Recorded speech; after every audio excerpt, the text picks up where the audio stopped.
Welcome, beautiful Paris Saint-Germain family, to the pre-match podcast of Paris Saint-Germain versus Ogis in Nice. And obviously, we're gonna have some discussions about the upcoming game between Paris Saint-Germain and FC Bayern Munich. Uh, in the UEFA Champions.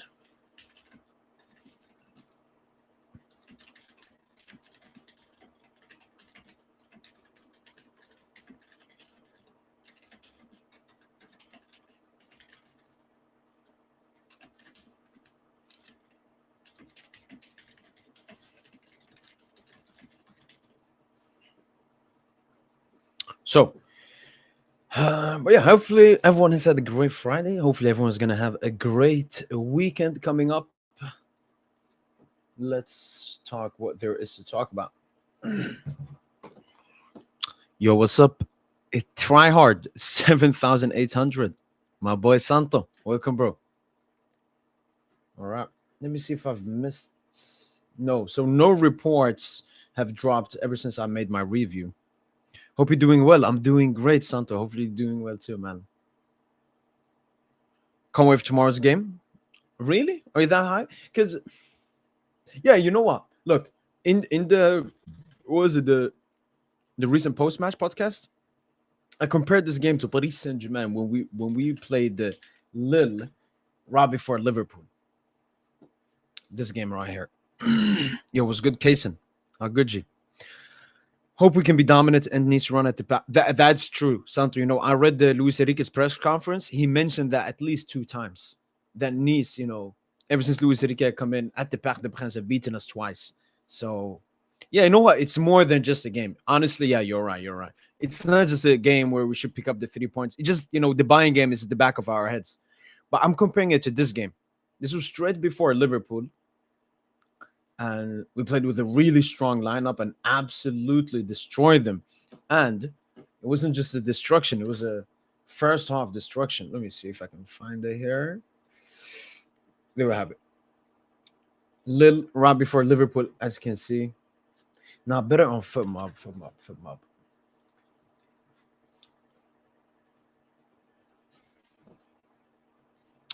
Yo, what's up, Aaron? Maji, welcome, bro. Have you watched the Madrid video I made, Arian? Where's this attire from? Looks nice. Yo, appreciate it. Mozi LFC. It's an Algerian traditional dress. It looks like, and then you got a little bit on the hands as well. I think usually you wear this at like a marriage, but I got it like as a present, and I like it a lot. So I wear it at like non-marriageable situation, just normal situation instead. But yeah, I appreciate it. But yeah, it's a North African dress. It's more South Algeria, not North Algeria, where majority of the people live. Because I'm from Southern Algeria. Pitch ball and Madrid ball. A couple of hours later. Yeah, I mean we've had a lot of early times, so you guys can watch us. Ooh, you play Valencia at home. Interesting. I hope nobody gets injured both sides, saying as a Bayern fan. 100%. And with Due injured, Fabian just coming back, he's not going to start the Bayern game. Due Fabian out for PSG, two crucial players. Davies Musiala out for Bayern, two crucial players. So, I mean, fair game now, fair game. Because I saw a little bit of Bayern fans talking about Davies Musiala before the game. Well, now it's fair, I guess. Need to go with him to an event or something? Okay, I can't answer that because I don't celebrate it. But hopefully you're having a great day. I would say that instead. And yeah, I mean, if you want to go, Alex, go. What can I say about that, man? Same. Hopefully, it's that little type of game where we're dominant first half. Exactly. I'm gonna come into. Wait, let me just see if I sent the link. 1 second. Okay, I haven't sent the link. 1 second. No. Okay.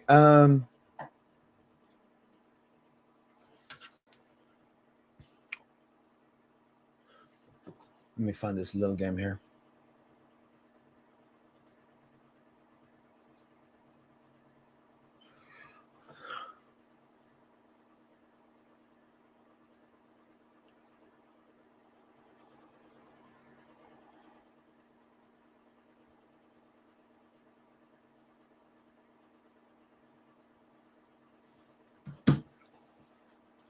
All right. Liverpool. Oh, they do it the opposite order here. So yeah, why I wanted to go to FibMob because as you can see here, these are the full stat: 3.59 xg, 26 shots, 6 big chances. But strictly first half. This first half, look at that. Lille is a good team. This is not a garbage team. They did absolutely nothing against us defensively. We had 2.61 xg, 17 shots, 9 shots on target, 4 big chances. Up 4-0 after 37 minutes. Dub. I'm an Arsenal fan.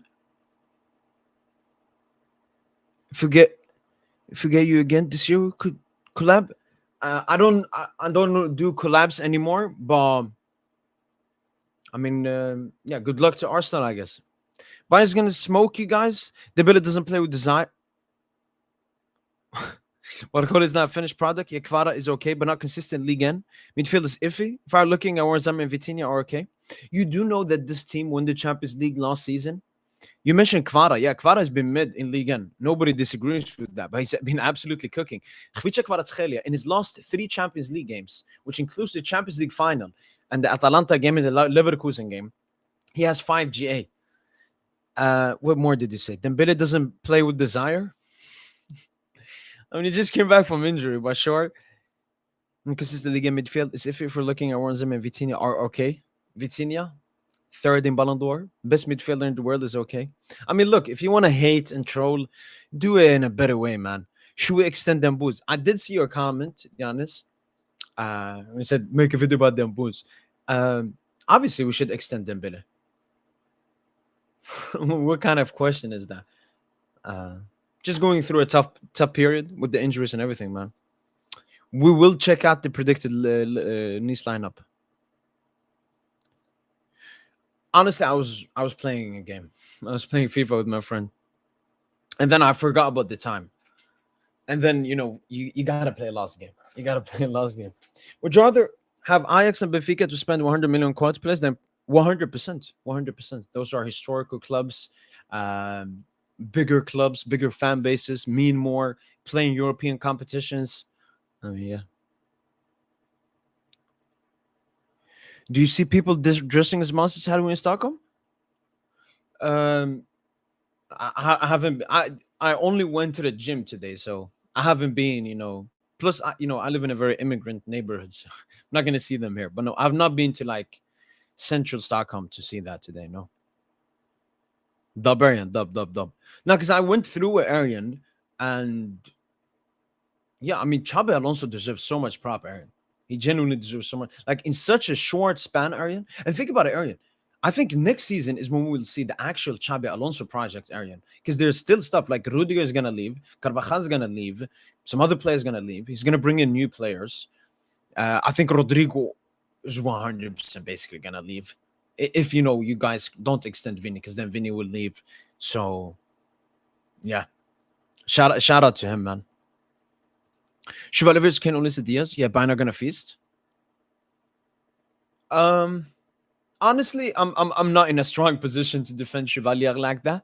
But what I'm very confident in Jose Hernandez is our defense. By mention, I don't see them creating that many chances against us. And it's actually good that you bring that up because that's one thing I felt in the Club World Cup game when we faced Bayern. Bayern played really well. But in terms of creating chances, they had 0.66 XG. They had more possession. They played a very good game, but they only created one big chance and had 0.66 XG compared to PSG that had 1.98, scored 2 goals, and had 5 big chances in the game. We missed 4 big chances. So that's something that makes me a little bit calm about Bayern is that when we faced them, they played really well. Even in the group stage game, yes, PSG were not that good, and that's obviously a different Bayern as well. But even in that game, they didn't create that much against us. So and our defense is even better this season. So I'm confident that Chevalier won't have to do too many saves this game. Wa alaikum assalam, Thompson. We'll take a look at that, Thompson, in 1 second, Thompson. We'll take a look at the predicted lineup, and I will say my thoughts. Who do you think will start between Mailo and Barcola against Bayern instead of Due? Who do you want to see start between those two? For us to up to me, I'll start Mailo. I'm fed up with Barcola. Fair. I guess it has more to do with Dembele, Santo, with his health and fitness currently. Do you want him to play as a false nine or as a winger? Which one is more intensity? I think that's how you look at it. If Dembele is going to play false nine, you play Barcola. If Dembele is going to play on the right, you play there. Mayulu can also play in midfield, obviously. I'm Vitinha is obviously going to start. Neves, if Neves starts, it depends where Neves starts. If does Lucho want to play Neves deep in the double pivot with Vitinha, then you play Mayulu as offensive eight. But if he wants to play Neves higher up, then you play Warren. So Mayulu could also start in midfield. So we have some options going into this game. Let's go, man. Let's go. Bonsoir, Rivi. Bonsoir, Rivi. Or just my chef won't come to work on Monday to Wednesday. Just prepare for a big match and then celebrate the big dub. Wow, Monday too. So like pre-match podcast, post-match podcast, and then wait. I will go to the predicted lineup. Wait. I haven't decided what game. I guess I'll watch Barca, I think. Barca Bruges. There's City Dortmund. City Dortmund is a good time. Dortmund have been good. Yeah, one of Barca Bruges or Dortmund City. One of those two games. And hopefully Marseille draw points, man. Pagan holiday. Yeah, same here. Honestly, don't know how the players just become elite in UCL. I think it's many different reasons. I think the first thing is because we're going through such an injury crisis. Luis Enrique will always opt to have a stronger lineup in the Champions League than in the league. So if you compare the Champions League, we've had like a great lineup every single game. Sure, missing some players here and there. But when it comes to Ligue 1, that's where Luis Enrique is like, well, we're going to play a little bit of a weaker lineup. Then I also think the motivation. I mean, if you go ask PSG players, do you want to go back-to-back in Ligue 1? Or do you want to go back-to-back in the UCL? I think it's about the motivation as well. I think our players are extremely motivated to go back-to-back in the Champions League. And I mean, I love that. I love that. Yes, I actually have one very great friend. We actually started PSG in together, for the people that don't know. Yeah, great person. We started this channel together. We had an Instagram account, PSG Int, way back in the day. Had like 20K followers before it got suspended or something. Yeah, I mean, he's the only one. Looking at Bayern, they're having a dream start, and looking at your team, current form from Bayern have the best time to take points. I mean, yes and no, Fuse. I mean, if you look at our Ligue 1 record and say Bayern will be PSG, that makes total sense. But why are you looking at our Ligue 1 record? That's something I don't understand. Like when we're really good in Ligue 1, then it don't matter. But when we're mid in Ligue 1, then it suddenly matters. Because I mean, look at the Champions League, Fuse. We beat Barca, some ease, despite missing players as well. Smacked Atalanta, smacked Leverkusen. So, and if you look at Bayern and UCL versus us, both of us have been really great. Number 1 and number 2. Same goal difference, I think, as well. But a huge but is obviously the teams. They face Chelsea, we face Barca. They face Pafos and Club Rouge, we face Bayer Leverkusen and Atalanta.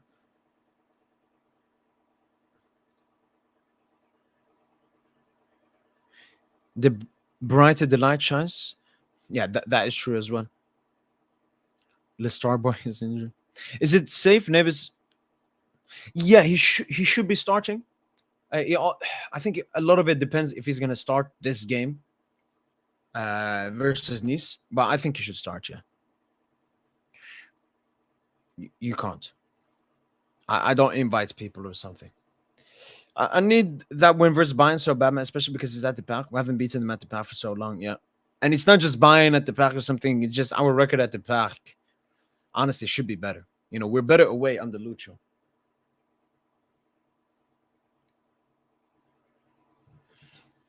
Wait 1 second. I just got to send my friend one thing.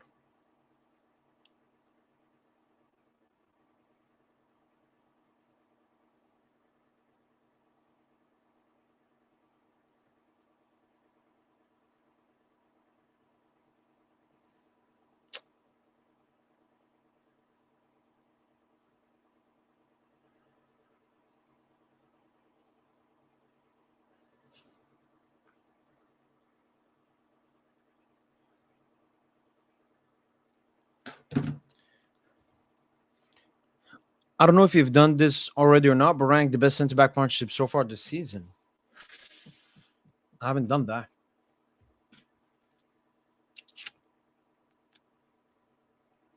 Put Pacho Marquinhos number one. I think about Hasan Militao. I see you.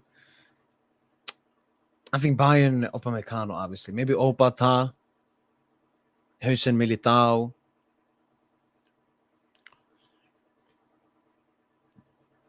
Oh, yo, what am I totally forgot about Gabriel Saliba. I'm gonna put Gabriel Saliba second behind Pacho Marquinhos. Then Dean Hasan Militao, Upamecano Ta. I guess the Inter partnership, Bastoni and Acerbi. Definitely not Liverpool, definitely not Chelsea, definitely not Barca. Big up, G. Should Barca sit Yamal and have him ready for next season? Because it's so important. Should prioritize him because Barca Medicals have a better record of taking care of players.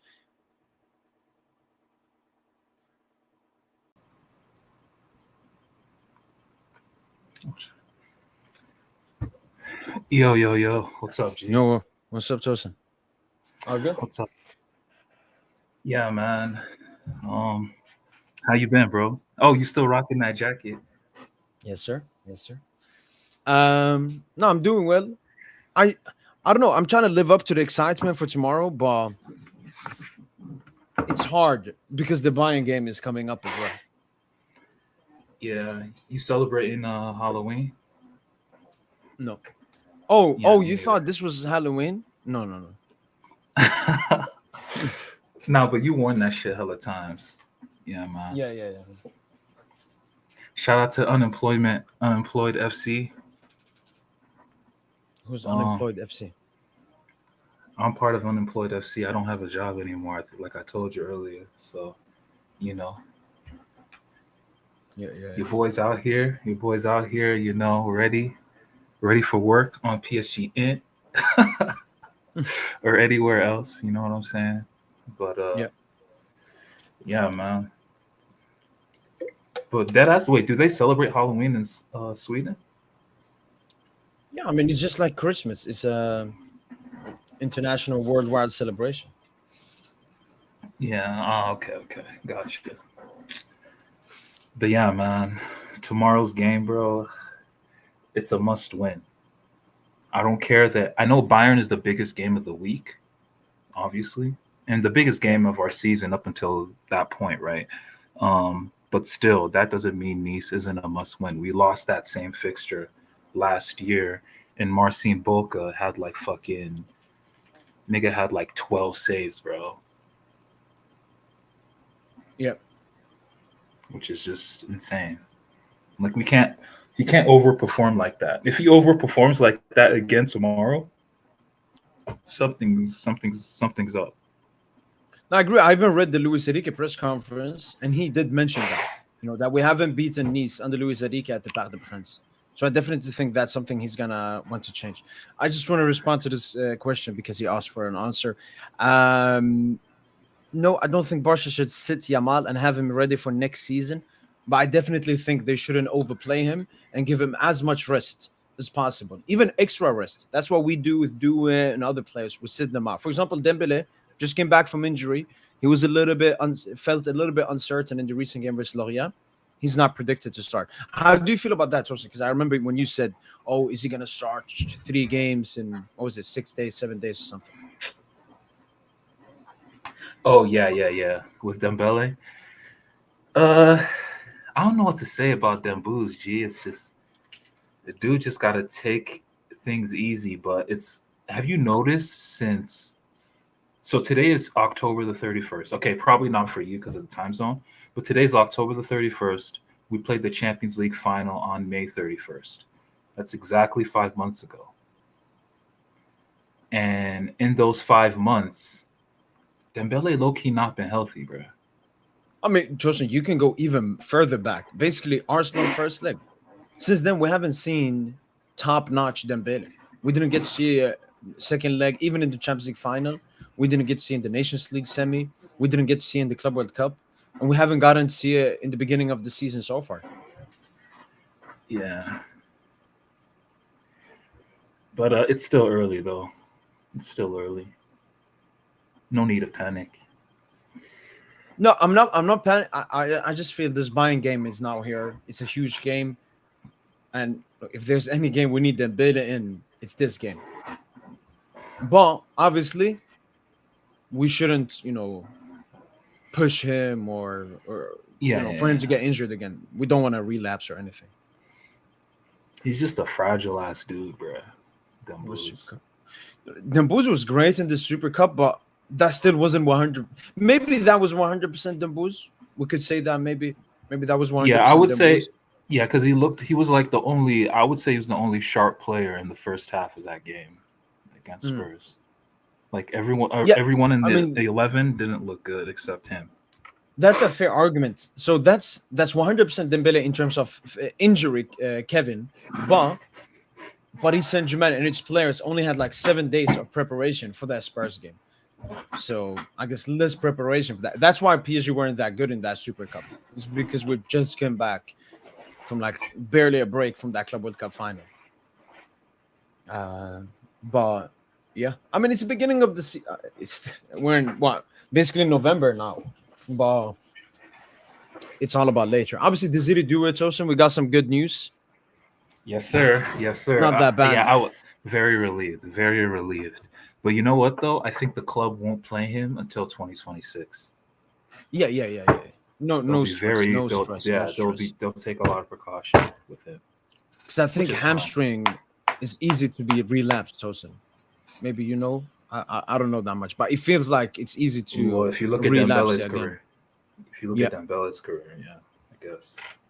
You look at Sturridge, Dele Alli. Never the same with all those recurring muscle injuries. Yeah. But yeah, going into this game, this is the lineup that's been predicted. Thompson, I remember, wanted me to talk more about it. Chevalier in goal, makes sense. Hakimi, Zabarni, Pacho, Lucas Hernandez, Nuno getting full rest at least from last game. Pacho obviously didn't start. Zabarni started, but as the right back, and then Hakimi's back. Lee, Vitinha, Neves. Neves first start since the Atalanta game alongside Vitinha and Lee. Vitinha comes back into the starting lineup. Kangi Lee as well after his viral syndrome virus. And then Khvicha, Mayulu, Barcola up in attack. Let's go. Gonzalo hasn't had any tick for a while, man. Which is good. January exit. He should never play another game for this club. I mean, he can come off the bench, but he should. The thing is, though, for the garbage games like the Coupe de France, those fluff games.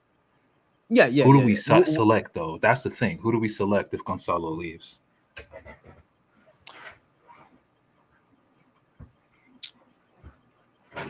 Maybe we get someone. Actually, it's good that you said that, Batosin, because I saw some reports. Even before, obviously, the Desiree Due injury, we were thinking about maybe doing something in January. But now, with the Desiree Due injury, even though it's not that big, it was this one right here. If PSG feels the need to recruit, Luis Enrique and Campos already have an established list of players, saying where they will recruit for this or that position is premature. But the attacking position could be very seriously prioritized. Oh, okay. So, but yeah, we definitely need. We're definitely getting Akliush. It's Akliush or nothing in January for me, because I'm thinking about that right wing position. And what do you think? No, I don't know. It feels like Akliush is Rashford. You remember when I pushed for Rashford last January? Why? Because I never saw Kvara coming, Tosin. Maybe Akliush is like what, the smoke screen, and we don't know. But who's better? Julian Alvarez, Vinicius Jr., Bling Bling. Oh, you want Bling Bling, huh? Who could there be? I don't know, man. I don't think someone big. It's very hard to sign Bling Bling caliber players in January unless their team is like doing really poorly.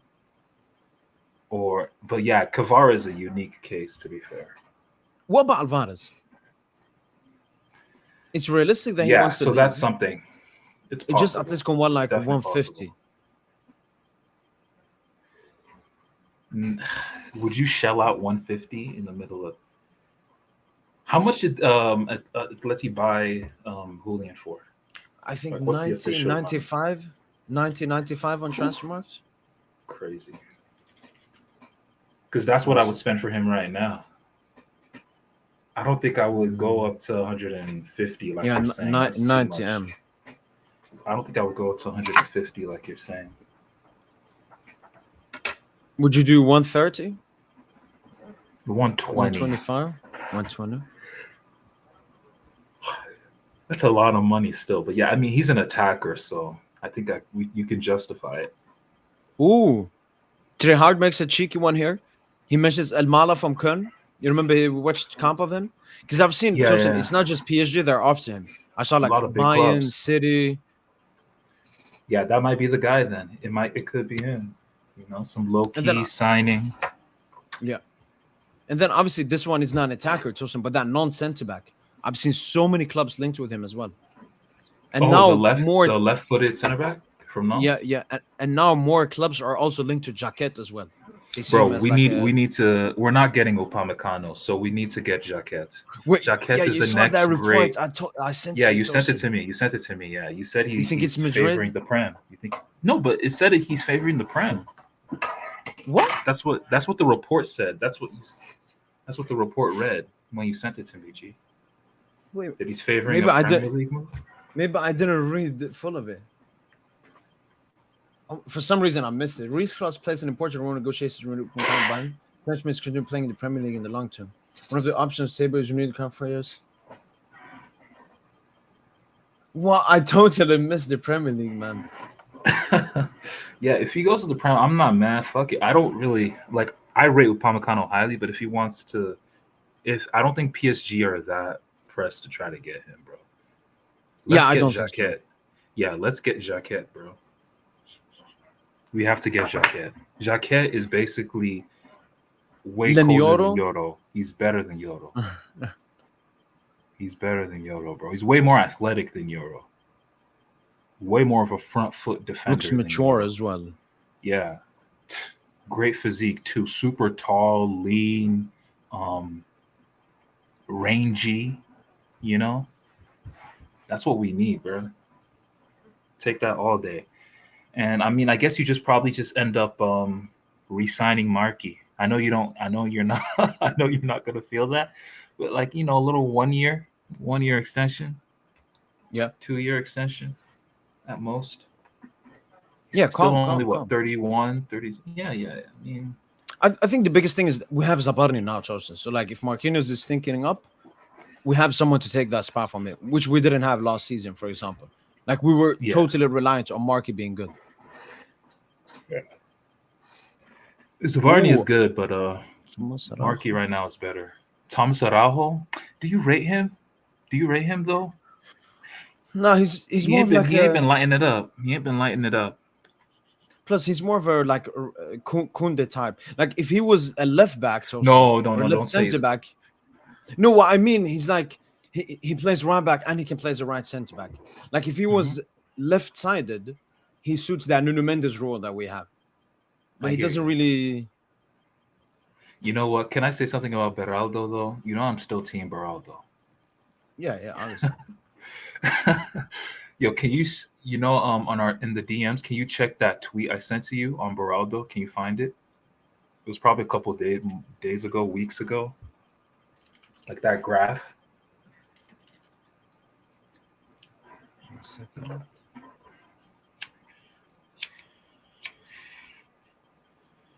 Oh, this one. Yes, sir. So if you look at that, right? You look at the y-axis that accounts for aerial plus defensive duel percentage, like how much they're winning. You know, aerial balls, defensive duels on the ground. That's what it shows on the y-axis. Oh, you don't have the image anymore. Yeah, and then on the x-axis you have progressive pass percentage, right? And look at Beraldo. Beraldo has way more impressive numbers than like a Huijsen and a Kubarsi, and these are like the golden child.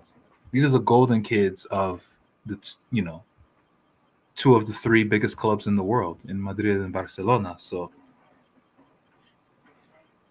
I'm just saying, I think Beraldo, and we're talking about strictly under 23 center backs. So this is just talking about under 23 center backs. Beraldo compares very well.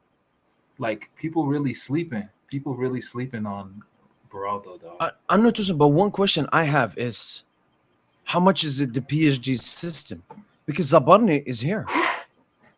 Oh, where is Zabarni? Where is he? Here. Oh, there he is. Okay. And we don't talk about Zabarni like some passing. How much of it is the PSG system, Tosin? Like you can bring an average centre back. No, that's his quality. That's his quality, though. The percentage of completions from when he's passing the ball forward, progressive passes, it's high. Like that's in line with his abilities as a ball playing center back.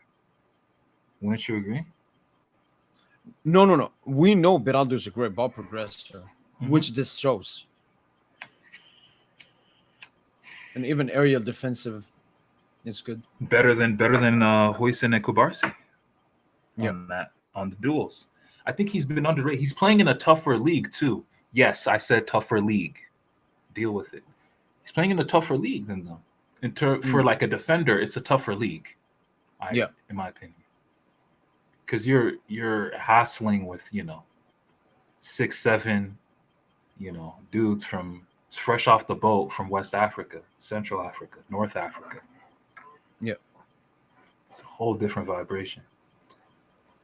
David, also a question here, and I saw Fonkel mentioned it as well. Like the Akhliosh hasn't been good this season so far, but I mean, why would that matter? It's like Kvara last season. Like Kvara wasn't good with Napoli before we signed him, David. What's clear is Akhliosh, David, I think he really wanted the move to PSG, but just couldn't happen.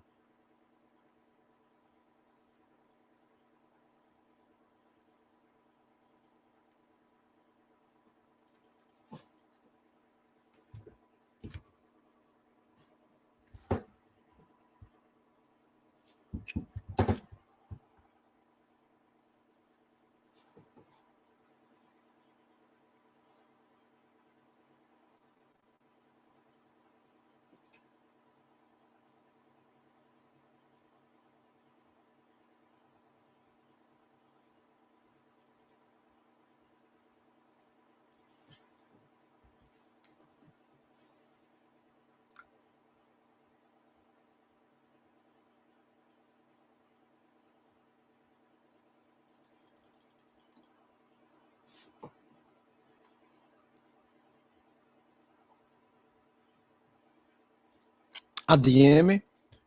Look, the best answer I have for Adeyemi is think about Jadon Sancho.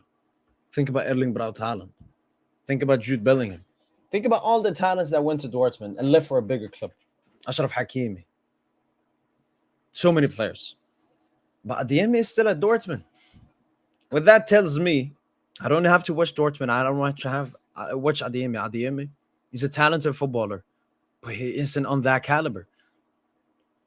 Like, he's not even like a top player for Dortmund. Like, why are you going to come to PSG?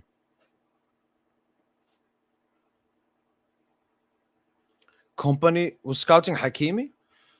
I mean, every manager and team would love to have Ashraf Hakimi. So, but why would you scout someone that would never leave PSG? Lenachkar looks really good, man. 2 bangers I've seen his Champions League debut, and then in the most recent Bundesliga game maybe that you guys played.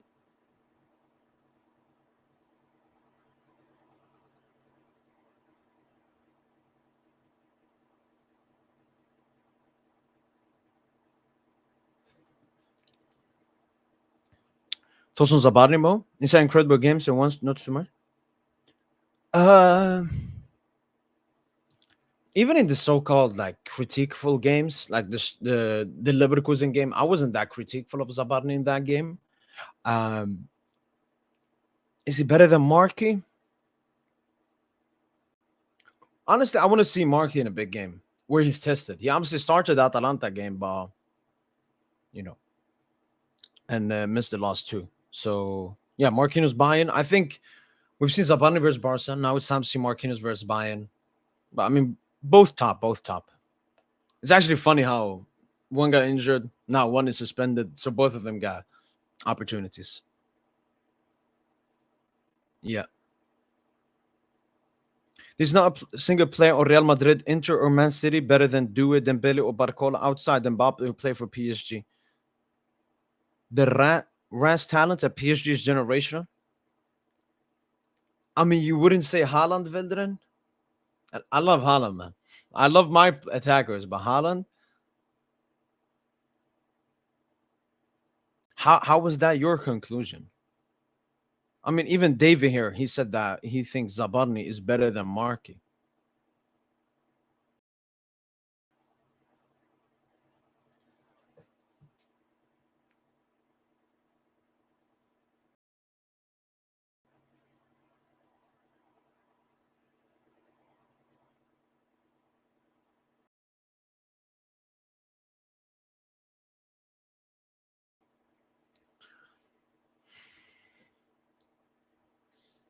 And I saw this report today.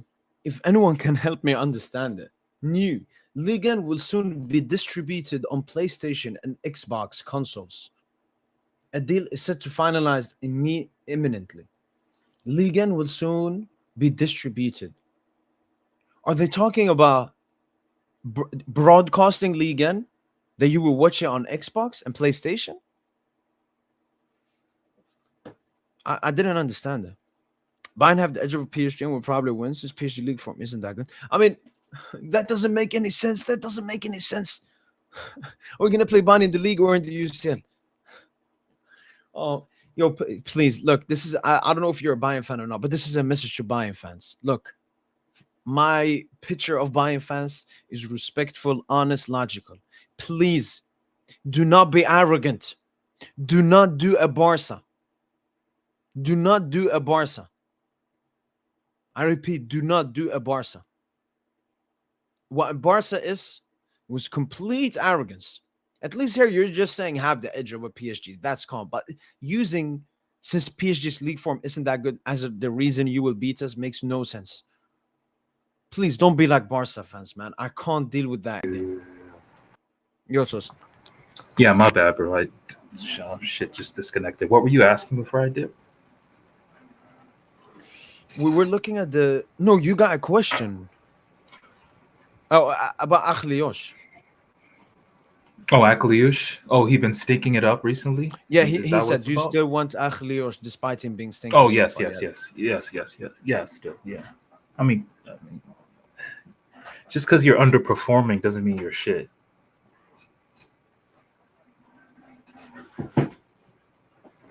But I don't think you want Akhliosh though. And from what I'm reading from you, I feel like you don't want he's just not he's not bling enough.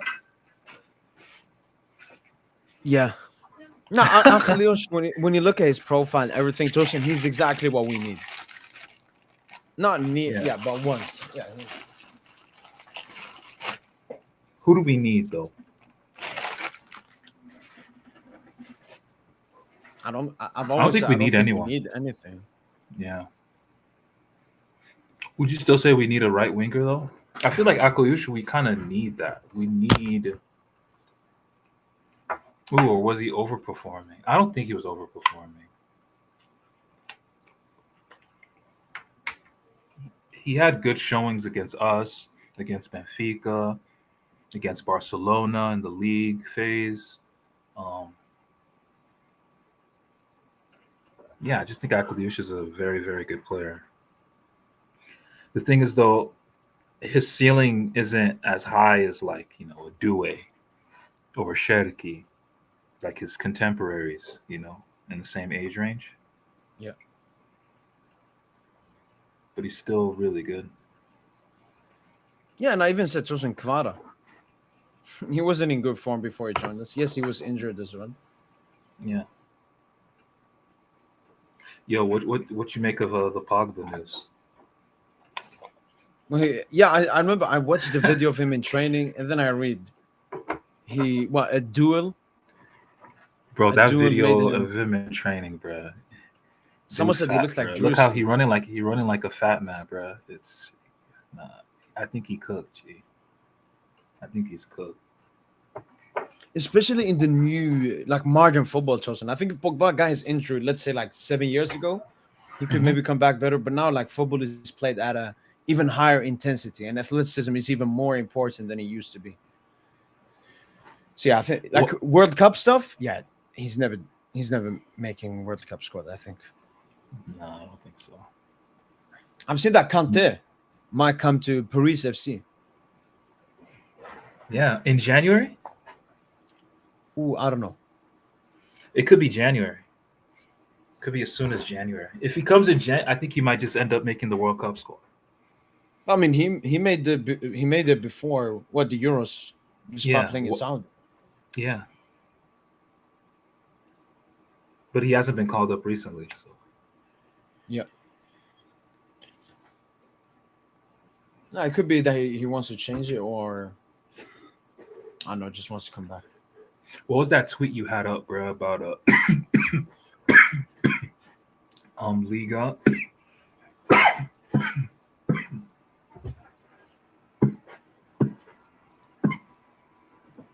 Yeah, this is a tweet I saw before. I didn't really understand it, but I saw someone commented about you can watch Liga on console now, I'm pretty sure. Oh wow, Never seen this before. that's pretty dope.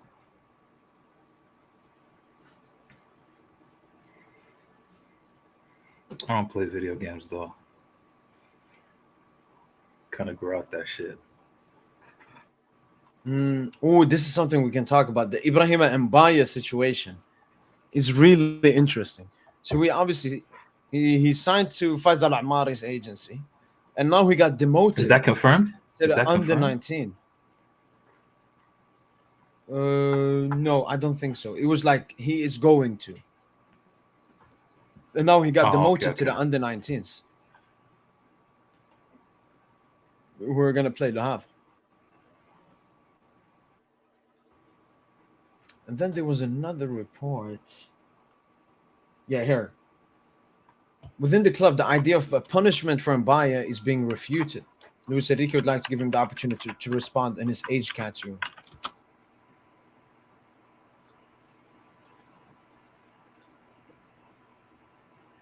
What? So the club is saying that his demotion to under 19 is not a punishment?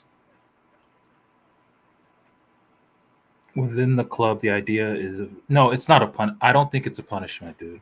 It's just right now he needs to gain some confidence in his football. Yeah. It's just that simple. Like, bro, let's be real. Like Mbaye, he's been stinking it up, especially playing in his favorite. Well, not. I don't want to say it's his favorite position, but in the youth teams, he's primarily played off of the right. But when he's coming to the first team, he looks so bad Yeah. especially off the right. Off the left, at the very least, there's a semblance of, a good winger in there. But yeah, it's really head scratching. But it also definitely shows you the disparity in level between first team Yep. football and youth football, bro. Because in Exactly. youth football, he's a demon, and Baye is a demon in youth football. He doesn't look as like the clumsy motherfucker that we're watching every week. Yep. You know? Even in Jantu, like Jantu's shown some good things, but even he's not ready either, to be honest, at this point. True. No one's really ready except for Mayulu and Warren. Yeah, I mean, what Mayulu? This is his like third season. Warren, I think fourth. Is this Mayulu's third season? Did Yeah, he play a little bit actually, in Lucho's first season? yeah, exactly. Yeah, because I posted a tweet like his debut game, and I noticed his shirts. It was from early on. You remember that? Yeah, he probably played towards the end of the season, I think. Oh, okay. Yeah, because in that summer, that's when you said, we should sell him. Oh, sell him. Yeah, to Yeah. make some bread. Yeah, you're right. I mean, are you gonna start your own Mbaya and Janto? Should we sell Honestly, one of them? no. Honestly, no. If anything, we won't make shit off of them. We could make some bread off of Mayulu though. I'm just saying. No, I've seen a lot of Premier League clubs want him, but that's also Yeah, why PSG want to extend how him. much? Yeah, how much would Premier League's club? How much would they spread cheeks from Mayulu? Like, would they go 70 million, 80 million euros? No, They would, I because they think at the would. moment maybe I 40. promise you, wallahi, they would pay that. They would pay that for a Premier League player. If a Premier League Oh, yeah. youngin scored in the Champions League final, scored against Barcelona, bro. You don't think he going for 80 million? Bro, this fucking Gareth Barry, fucking Jordan Belfort, fucking No, didn't you see? It's some English midfielder at Nottingham. yeah, I that's what I'm think. talking about. That's what I'm talking about. That's Yeah, what I'm I referring saw. to. Gareth Yeah, I saw Barry, like Jordan price tag Belfort, Regen. 100, Yeah, his name is 100 million. Elliot Anderson or something from Nottingham Forest. This man being evaluated at 150 million euros. That shit is disgusting. I'm just saying, like, bro, how is Mayulu? If Premier League clubs trying to pull up for Mayulu, what are they really spending? They better pull up with 80. If you're not pulling up with at least 80 million, like, get the fuck out of here. Yeah, but I don't want to like Mayulu. Yeah, but it's not gonna happen. It's not. Yeah, it's not gonna happen. But I could imagine these Premier League clubs that are interested, like they'd be off. They try to lowball and be like, 40 million, 50. God, I hate the Premier League, man. Fuck, just defund the Prem. Defund the Prem. It's ruining football. It's just ruining. Would you say football. it's ruining everything outside of it? Yeah, like Serie A. No disrespect, Serie A is just way colder than the Premier League, especially historically. And anytime I don't watch Serie A often, admittedly, but anytime I watch a primetime Serie A game versus a primetime Premier League game going on at what, like, I think it's like 11:30 Central Time or 12:30 p.m. Eastern Time. Yeah. Those, bro, Serie A puts shits on it. Like the Premier League, like the premier showcases ain't all that. It's all marketing, bro. Like Serie A should be bigger than the fucking Premier League. But no one wants to invest in that shit. Like Serie A has like more than any club. They have a list of more historic clubs than any other league. Yeah.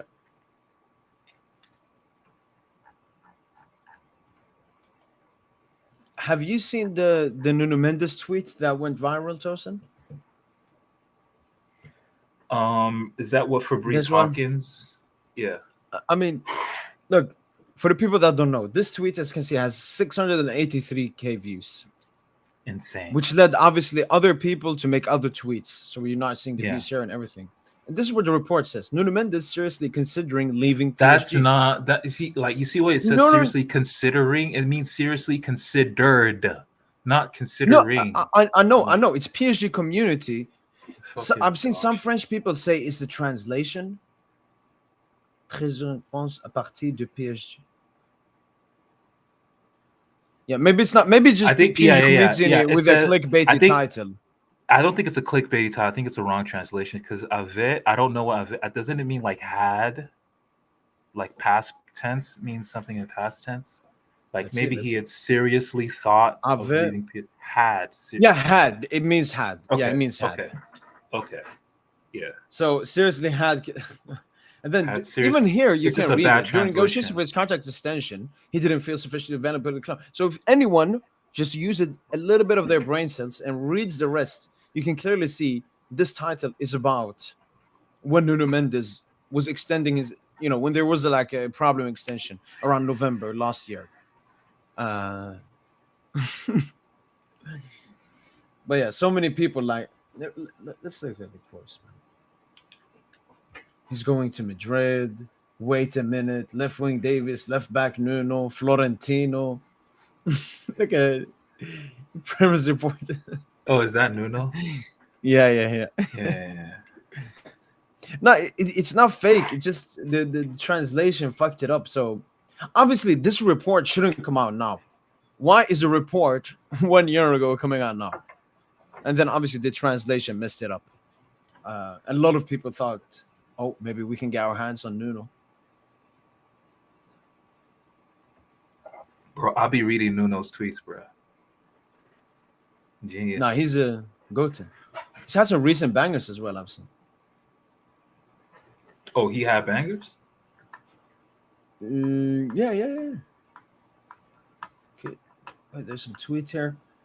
We're back home. PSG needs a 5 p.m. on beIN Sports 1. A hint of revenge after the Angelo ended the unbeaten streak last season. Luis Enrique is fired up and ready to set the pocket blaze. And that is true, Tosin. It's like a big game before a big game. I've actually seen, because Lucho also mentioned this in his press conference, Tosin. Let me show you Nice form. How much is Nuno worth now? At least 120, maybe? 100 million. Yeah. Yeah, like starting at 100 upwards, yeah. Because he's the best. Could, not only is he the best left back in the world, he's one of the best players in the world. Like, he's kind of above the left back thing. Yeah. You're probably right, Carl Dills. It's probably from his book. That's why it came out so late. True. But yeah, look at Have you read the book? No. I actually bought the book. I actually bought it, but it's in French. And I couldn't but I bought it on Amazon and I couldn't extract it to like an EPUB file to then do the translation. Why don't you buy? Aren't there, like AI? I didn't want to buy the hard copy. Oh, no, AI phone. I think there's AI apps. Like you put your phone above the text and maybe it translates it automatically. I think that exists. Maybe that exists. Okay, I'll look into that. Yeah, because I have the whole thing. Just translated it. So this is Nice, Tosin. They obviously embarrassed PSG, embarrassed Ligue by losing 4-0 to Benfica in the quarterfinals. Lost to Toulouse, beat Auxerre, lost to Le Havre, beat Nantes 1-0, lost to Brest 4-1, lost to Roma, drew to Paris FC, lost to Fenerbahce. But this is when he started. 2-2 versus Monaco, and they had the early red card, 34th minute. Yo, this guy's apparently he's been playing very well. Sofiane Diop or whatever. Diop, yeah, the Moroccan, yeah. From Monaco, right? Oh, he's Moroccan. Yeah, I remember him from Monaco. Yeah.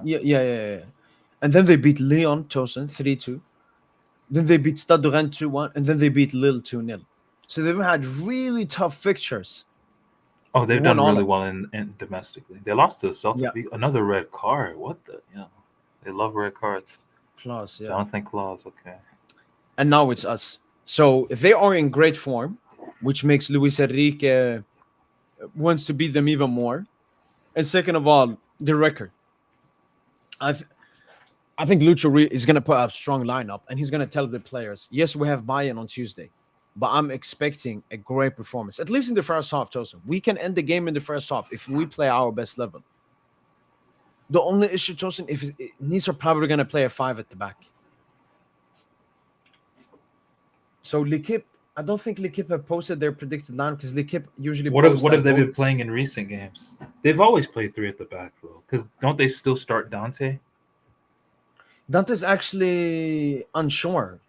Oh, so he's FootMob, injured. obviously, it's not the most realistic, but they have Dante here, knee injury, Bombito, Ndiashin, Klaus as well is injured, and Tarem Mofi.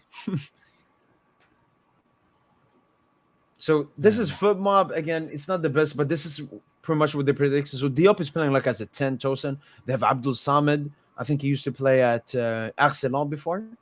Yeah, next to Fofana. Yeah. Melvin Bard, we know of him. Diouf from Stade de Rennes. Apart from that, it's just a bunch of Jeremy Boga is a good player as well. Germain. Yeah, Boga. Kevin Carlos. I mean, this is a team we should slap, man. I don't care about their form and everything. This is a W. Yeah, no, Joseph, I think Dante broke some record.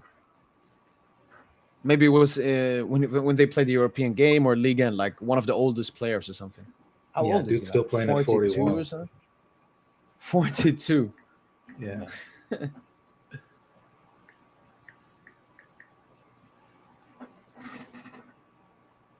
But I think from the press conference, from everything, I think we'll treat this game really big. We won't have a rotated lineup, and people don't look at this lineup here. I mean, this FootMob don't know their stuff. What other games are going to be played tomorrow? Brighton, Leeds, Arsenal, Burnley, Brentford, United, Chelsea, Spurs, Liverpool, Villa, Madrid, Valencia, Atletico Madrid, Sevilla, Napoli, Como. Oh, Bayern München, Leverkusen. You think they will snap them as much as us? Will they get a 7-2? That's a game I would love to watch. Actually, yeah, So like it during the starts- post match tomorrow, I'll probably just have that Yeah, on you the could side. catch the second off. Yeah. Yeah, just have that on the Like a side. tactical watch. Okay, cool. I mean, Nice have beaten us twice at the Parc, Joseph. I don't know. Don't you think Bayern gets too much credit? They've only played an injured Chelsea in the Champions League, and look at our game against Leverkusen, and then Liverpool's lost 7 games. All else except for 5-1 Frankfurt. Wait, what does Liverpool have to do with this? Because they've been dog shit, but then they beat a Bundesliga team. Oh. So he has a Bundesliga angle. Okay. Look, Triz, I would love to undermine the start that Bayern have had. But despite them playing in Bundesliga and whatever you want to say about the Bundesliga, Yeah, Bayern München have Bayern had at the end of the the day. best start to a season a club has ever had, beating out AC Milan in 1993 and 1994. They've won 14 games out of 14 games, scoring like 50 goals. Luis Diaz, Olise, and Kane have like already like 40 GA combined, Tosin. Bro, Luis Diaz, is he signing of the summer so far? He a genius. I think man. it's him. It's him. Always been a or- fan, bro. I knew my eye wasn't cooked when I said he was a genius. I knew my eye the wasn't thing- cooked. Yeah, the thing with Diaz is it was heavily injury prone at his time at Liverpool, and I think Tosin, Luis Diaz is a baller. As a baller, you don't go At to the Premier Porto. Yeah, I remember him he at Porto, was a bro. baller. I remember that so goal good. he scored versus City. Went past Yeah. like 3 players, put it bottom corner. Bottom But the right. issue is, Yeah, he goes to I the remember Premier that League. bottom The left. look, if you are an efficient player, go to the Premier League. But if you're a baller, don't go to the Premier League. Yeah, like Luis Diaz was a scapegoat at Liverpool. Yeah. I mean, I remember versus us. They were like, "Oh, all he does is he was poor he in just both dribbles." games, Tosin. Yeah, You remember he was ass both against games he us. was poor. He was did ass. cook like Hakimi and Marky. I remember a little bit in the second leg, but it was that decision making in the final third. Like he didn't make the right pass. He didn't make the right shot. Nah, he was still better than Salah. I mean, he was against us. Yeah. against us. Yeah. I mean, what was their front three? It was him, Salah, and Jota. Jota. Yeah, and Jota was not good either. Yeah, no, Like he was. Luis Diaz was probably their first, most. Luis Diaz was Jota was probably the least effective attacker for them over both legs. Yeah. And Luis Diaz was their most competent attacker. And I remember they at sold him. Anfield, Tosin, they subbed Luis Diaz off for Gakpo with one leg because Gakpo had just come back from his injury. Gakpo was so bad when he came on. Yeah, he was terrible. But to go back to this comment here, no, I don't want to undermine Bayern, but after the game, if it goes really easy for us, we can save that. But I'm not going to undermine this Bayern team. I'm going to give them respect. They deserve a lot of respect. They deserve more respect than any team we have faced in 2025. This Bayern München team deserves more respect than Inter. This team deserves more respect than Barca. This team deserves more respect than Madrid, than Arsenal, than Chelsea. So yeah, no, you think Bayern should have been the team meeting us in the final? Like if they handled that Inter tie without the injuries that they suffered? I mean, they wouldn't have had their players back, so it would have been maybe a little bit too easy because they were missing Davis Musiala and Upamecano, I remember. around that time. So yeah. So no, it should have been Barca. Look, last year Barca should have been Barca, but they couldn't do it. Another great question. At what point does Enrique consider his stint in Paris complete? From his previous comments about England and wanting to coach in the Premier League, I think we could see that in the next 2 to 3 years. United, in my opinion. Did he say that? When- Did he say? Yeah. When has he When said has he wants Luis to coach in Enrique? I would like to see. I would like to find those comments. If you can send it in the chat. Okay, so no. I remember he did speak Beating with, all 4 Premier League teams. Well, the League of Farmers, no. Right, the League of Farmers. Did he say that after Arsenal? Yeah, I think so. Yeah, May 8th. Yeah.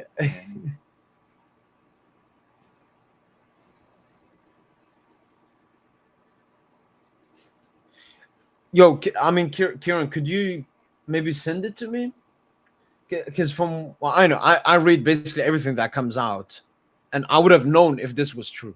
So no, it's not true. Luis Enrique doesn't have any special admiration about coaching the Premier League. How long do I think he will stay? One interesting thing about Luis Enrique, actually, he's coached Celta Vigo, Roma, FC Barcelona, and Spain, and he's mutually left all 4 clubs. He's never been sacked. He's always mutually terminated his own contract.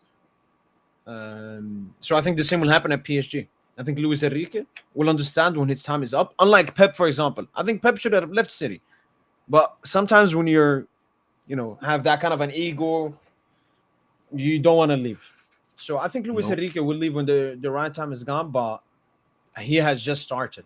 This is his 3rd season. He looks at the squad he has. He looks at how great structured Paris Saint-Germain is. Luis Campos, the sporting director, just extended until 2030.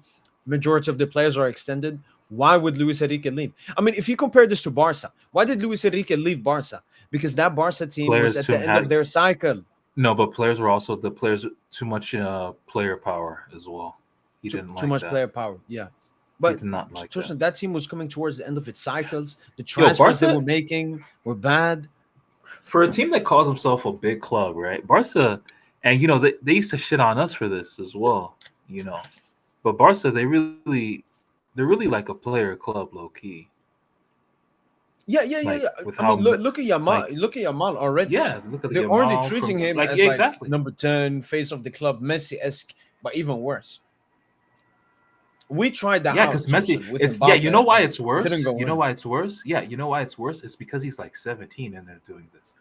Yeah, no, he hasn't. They didn't do this. Messi became the face for Messi when he won the Champions Leagues, the Ballon d'Ors. You can make him face. Now, Messi didn't become the guy until like what 08, 07, 08. I would say like 08, kind of. Yeah. That's when he became the main man. The guy. Yeah. No, and yes, you can see Yamal has been having injuries and so on, but that's why, Tosin, I like this beginning of the season, Tosin, because it's exposing that Inter tie. I mean, look, Yamal was obviously by far the best Barca player in the 2 Inter ties. That is clear. The only issue with that, Tosin, is people thought that's who Yamal is, Tosin. And that's what Barca is, which is obviously false. People went away as Yamal can carry Barca, Yamal can lead Barca, which he obviously couldn't do. Yeah. But and he's actually answered. He had that quote unquote. Yeah. Oh, they weren't recent. But yeah, no, I'm just saying like that wasn't like it was a Herculean performance that ended up in an L, dude. Like, yeah. And it's not like Mbappe who scored a hat trick, even though 2 of them were pens. But it wasn't as impactful as make it out to be. They weren't recent. This was around the time United interviewed him in 2022 before they hired Ten Hag. United approached him, but he was committed to taking Spain to the World Cup in Qatar. All right, then. That makes sense. Because I thought it'd come out recently. Obviously, Luis Enrique was somewhat close to joining Chelsea right before he joined PSG. I don't exactly know if it was Chelsea or rejected Lucho or Lucho. I feel it was more Lucho rejected Chelsea because probably Chelsea didn't want to give him the power that PSG gave him. That was part of it, and also I think he had he demanded a really high wage to Probably. acquiesce to their structure, Yeah. because they're actually very overbearing. The owners are very overbearing at Chelsea. Yeah. So no, I think probably Luis Enrique, as any other manager, wants to try out new stuff. He's been at Barca. He's not gonna go to Madrid. He could go cheeky Bundesliga, Bayern in the future. I don't see him going to Serie A. It's way too broke of a league. Premier League, I definitely could see Lucha there after the PSG tenure. Yeah. No, he United, can. the only thing is, I think Lucha will stay here for a little bit of a while. So I guess it depends on who is good in the Premier League in like 3, 4, 5 years. 5, yeah, 5 years Yeah. or something like that. Yeah, Because probably Lucho will good. stay here for a while, dude. I'm gonna be honest. Like, he's built up so much equity. Yeah, no, in Champions Lucha League. would be stupid if he left. No, the He reason why just he's gonna started stay everything. though is because he has unbelievable autonomy now, like Yeah, higher than Tuchel did, higher than, like, it's the highest ever of any and he coach. has no And pressure on him as well. Like yeah, even if we do the most disgusting thing, Tosin, and get knocked out by, I don't know, some garbage team in round of 16, he would not be sacked. yeah. And He if he can do that wants a season again. player, he knows that there are no financial restrictions.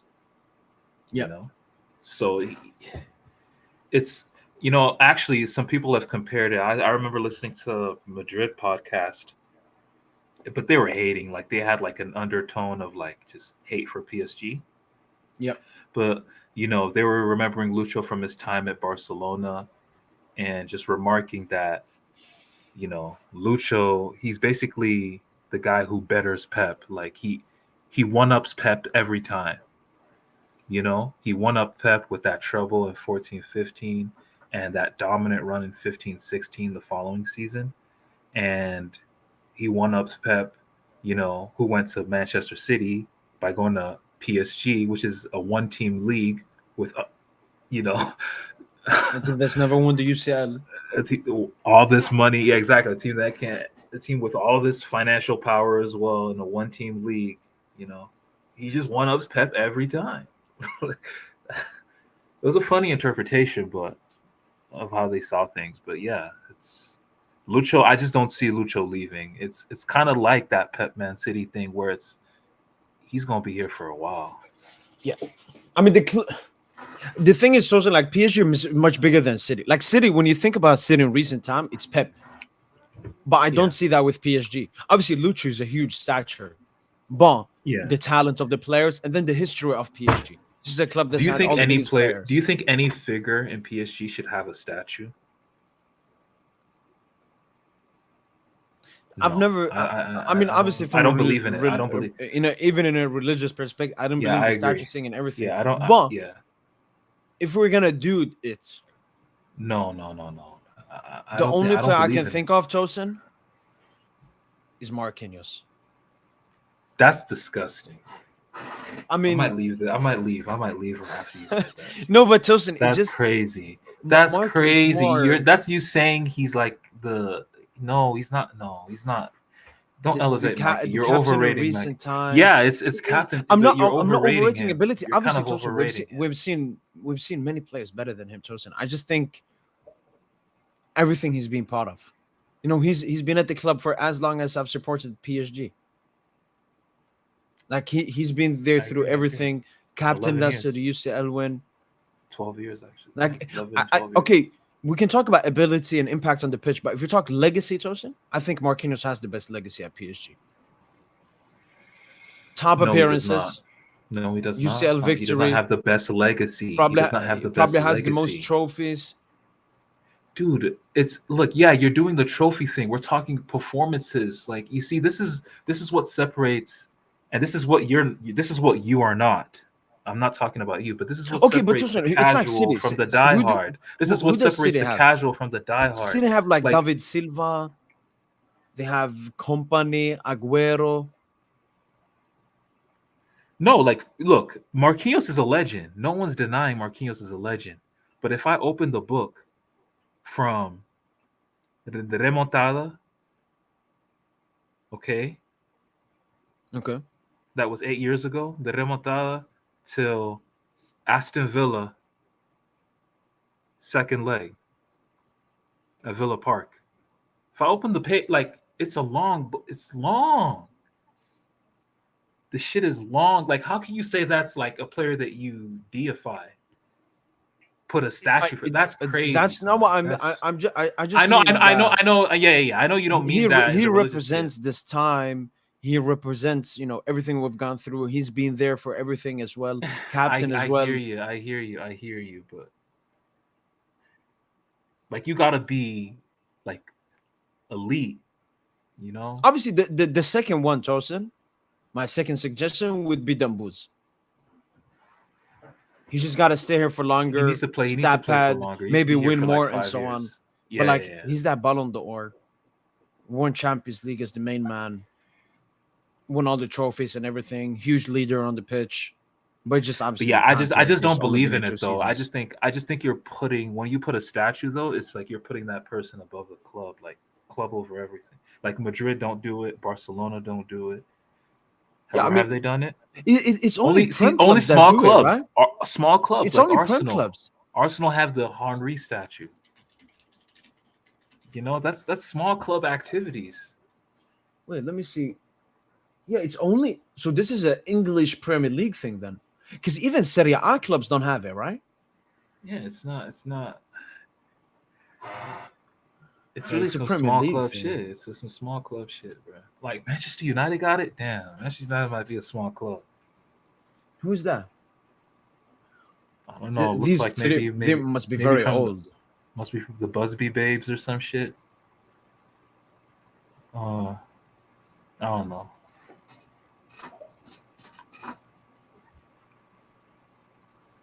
Okay, this is a good one. Barcelona kept Messi humble until he was 19 because of Ronaldinho and so on. I mean, they have Rafinha. I mean, if you look at the report that says that Yamal's dad went to Barca's board and told them push Yamal for the Ballon d'Or instead of Rafinha, and Barca listened to it immediately. Rafinha was that guy for Yamal to grow into.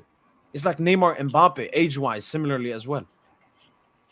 Obviously, Rafinha isn't like the difference between him and Yamal isn't like a, let's say, an Mbappe, a Neymar peak and young Mbappe and so on. But I blame it on Barca. Man. They did the. Why can I say this, Courtney, and with so much confidence? Is because I witnessed Mbappe at this club. I witnessed Mbappe in the Trophée du Champ, in the UNFP gala saying, "Give me more responsibility, give me more."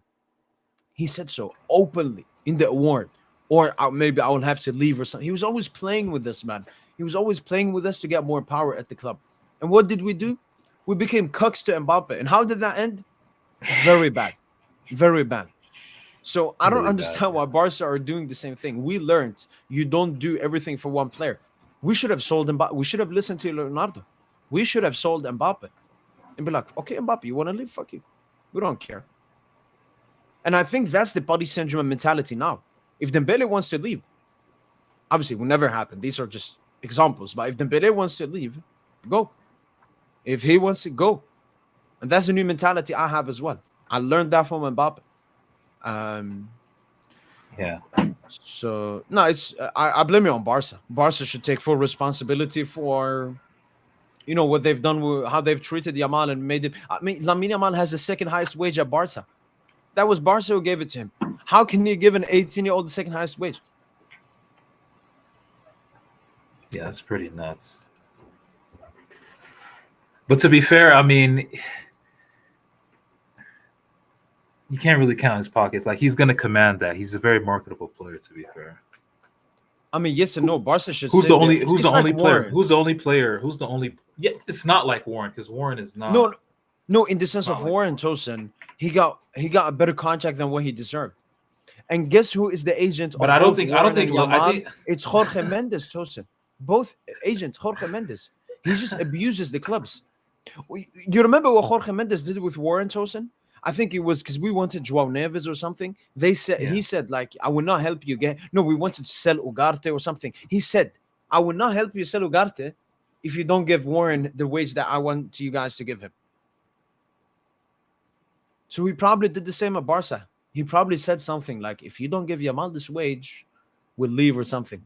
I know, Justin, the next extension they're gonna have, I think Yamal will want to insert maybe a release clause, just to have full power and authority over Barca.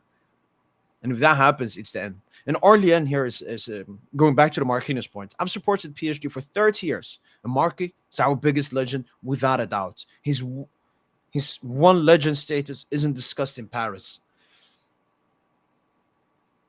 No, I agree, Orlean. I agree.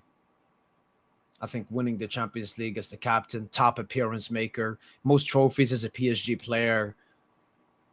Obviously, it's unfortunate how many mistakes he's had in big games and costed us so many ties. But Yeah, like come on, like Aurelian, watch the games, brother. Like, come on. yeah, Bro, but he done okay, Tosin, cost who us would you so say, Tosin? much. If it's not Markey, who's your suggestion? Because Like I would all say time, the main like issue, look, see, I Tosin, can't. is If you time speak for, period, it Tosin. has to be somebody from. Look, if you're gonna say No, something, let's it has just to be say someone QSI. Let's just say pre-QSI. QSI. But if you're gonna strictly talk QSI, it's No, but Ibrahimovic, bro. It's Ibrahimovic, bro. If you're for strictly me, the thing talking with Ibra, QSI, Tosin, he was only here 4 seasons. He can't be the biggest legend of the club. He was here for 4 years. He didn't even go past the Champions League quarterfinal. no, but he started. He's what made PSG, like of from the 2010s onward. Yeah, he was like the blueprint for the QSI era. Yeah, we can agree on that. But saying biggest legend, like for example, from his time, I just think it's Thiago where he Silva is a started. bigger It's like with legend than It's Ibra. like Thiago Silva. Okay. Thiago Silva was there for the Champions League run. He was at the Yeah, club no, for like 8-9 years. for me, Thiago Silva is a bigger legend than Markey. For me, just for me, I think I used to say most so people would too, but it's disagree. just the UCL. It's the UCL. Nah, I'm not doing the UCL thing. That's not gonna switch it up for me. I mean, It's it's about how our you first play. UCL It's in how our you play. history, man. I know, but Yeah, it's but we're how not you talking who's also the best play. player. It's We're how strictly you, talking like, legacy. Nah, everything matters, dude. Like, this is why we don't need to use the Champions League to pit players over others. Like I don't agree with that. I mean, Tosin, go to any club in the world. Mhm. Look at their biggest legends. Their biggest legends. Is it from time when they didn't win the UCL? No, it's from when they won the UCL. Barcelona's top 10 legends, basically all of them were in that period where they won their first 5 I mean, Champions Barca Leagues. didn't win shit with Cruyff. Barca ain't win Okay, shit with Cruyff. Like, he's okay, their that's guy. one. That's What did one. When Barca he's like really like? manager, player. Barca never won. What did Cruyff Barca has win more with legendary status Romar? because at Barca because he was what he did as a manager, less than as a player. It's just strictly at Barca. But if you look at all the clubs, also, it's all about the teams, the players that were there for the biggest trophies. That's the best period at the club. How are you gonna say Pauleta's a bigger legend than Dembele? Obviously, Dembele's only been I here for wouldn't go 3 years there. and so on, but like Dembele's a bigger legend than Pauleta, with all due respect, because what Dembele did, I mean, Pauleta doesn't even sniff that. Marquinhos, yes, you could say Tosin, he was part Pauleta of is a like a legend. bandwagon. He got carried. Yo, obviously. I'm just saying Dembele is bigger. I know, because the issue with legend and so on, Tosin, because we say the word legacy. Legacy is such a weird word because legacy, it's more than the football, Tosin. It's basically Legacy. You know what legacy your talk CV. started? What's your CV? It started. Let me tell you, this legacy shit, legacy talk. I swear, it wasn't a thing. It wasn't a talking point amongst football heads back in the day. It really started from the culture of American sports talk, and it fucking just migrated all the way across the Atlantic into Europe, bro. Okay. Let's do other clubs. Who's Barca's biggest legend? Messi. Who's Madrid's biggest legend? Are you gonna say CR7 or Di Stefano? It's one of them two. Madrid's official website actually has Di Stefano as their biggest legend ever. Who's Bayern München's biggest legend? Gerd Müller. No, Beckenbauer. Who is Beckenbauer? Okay, fair. No, I think maybe Beckenbauer. Liverpool's biggest legend, Gerrard. No, it's not Gerrard. I think it's Ian Rush. Mc something. No, you're United's gonna say biggest. No, not him. They had some Scottish striker. I know him from FIFA. Dalglish. Oh, Kenny Dalglish. Okay. Nah, it's yeah.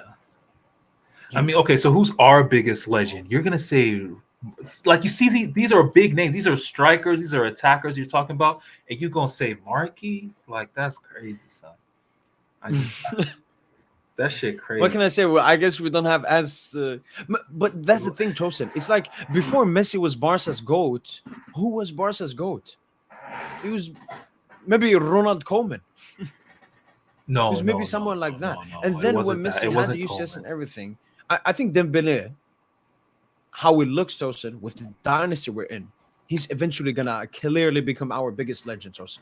Especially if we win another UCL. And if especially it's he's not gonna be instrumental to it. Dembele, if it's not gonna be Dembele, it's gonna be Due. Maybe do in the future. Yeah, That's what I'm saying. It's gonna be I think them two I think Vitinha is a huge one as well. Hakimi, Vitinha's like up that's the there, thing, yeah. Tosin. Our top 10 legends in 10 years' time, basically all of them will be from this team, because this is the most legendary PSG team. I mean, this is one of the most legendary teams of all time. But I agree. I understand agree. But see, I all understand- these guys are gonna be bigger legends than Markey. So how can you just say? I mean, you were talking about Marquinhos Marquinhos extension. Imagine he extends, plays even more. No, games. I stand by that. I stand by that. Yeah, yeah. Markey should. So what would you should call stay. Marquinhos then? If he's not the biggest legend, he is. But the if Markey biggest... if Markey does that same shit he did at Aston Villa second leg again, you gonna still keep calling him a legend? Unfortunately, man, he's our legend. What can we do about it? No, he is a legend. No, I'm sorry. Are you still gonna keep calling him the number one legend? Like, Yeah. Just No. cooked. No, but Markey at his peak was definitely one of the best defenders in the world. No denying about it. In fact, I would say Markey. This is actually a hot take. I'm gonna say some good things about Markey now. Markey at his peak, as a DM, 18-19, he played the position at a higher level than Casemiro ever did in his career. And Casemiro's been playing the sport for what, 15, like first team football for what, over 10 plus years now? Yeah. No, that's bad. Marquinhos was just incredible. Like you always talk about playing that hybrid role, center back DM. It's not easy to interpret. There's a level of tactical knowledge. Tosin, that's I mean, like, six it's is really already not the hardest easy role do. to play, and then put it and in with also having to defend. to be a center back. Yeah, Markey was a fucking monster. Markey under Tuchel, Beckenbauer. The Tuchel staff used to nickname him Beckenbauer. That's how insane Markey was under Tuchel, bro. Yeah. So, and that first season under Posh as well. Yeah, no, Just I think carrying the Marquinhos had that sinking shit. 3-year peak. It was 18-19, 19-20, 20-21. Them three. Marquinhos was. I mean, that after that, that's when Chelsea made like 100 million bid, Joseph. This was before. Yeah, he would have still been the highest paid defender. Orlean says Mark is the biggest legend, but maybe in 10 years we'll have 4 or 5 more UCS. I love that, Orlean. 4 or 5 more UCS and he will change. Let's not pretend Mark was always a bum. 3 bad years, in my opinion. Yeah, and even the thing with Orlean with Markey, it's not that he was bad for 3 years. It was that he wasn't elite. He was maybe between good and world class, but then he had huge mistakes. So it wasn't like he was bad. He was never benched or dropped from the squad or anything. It was just the pressure in the big moments. But yeah, I agree. I think this question, who is PSG's biggest legend or who PSG top 5, top 10 legends, will change a lot in the upcoming, I don't know, period. So, but who would you say then, Tosin? You said Ibra? Yeah, I still think it's Ibra. I think, like, when you think of like the great premier attackers and who was just the most dominant, especially domestically, it was by far Ibra. Like, even Mbappe was not as dominant. If we're talking goals per game ratio, like, no one was as dominant as Ibra at PSG. I mean, Tosin, I would unfortunately still say Mbappe is a bigger PSG legend, even though I understand that Mbappe's rattiness does demote his legendary status. He's not for me. Like Mbappe was a supplementary player for a couple seasons. Like he had to grow. Like Yeah. Ibra came in as the guy. Like it's a whole different vibration. Yeah. Neymar came in as the guy, but ended up having to, play second fiddle at points, which was shocking to me. I never thought a player of Neymar's caliber would be playing Yeah. for Mbappe. Look at Thompson here, man. He can't be a legend in any of the clothes. But is Neymar a Barca legend? Yeah. Did they put him Well, in their list of legends? Like on the website, or you talk like what fans think? Oh, what fans think, or on the website as well? Let me Both. actually see. Okay, legendary. No, I think I've actually seen it on Twitter that they had Neymar. So they have Jordi Alba. Wait, Roberto is a legend.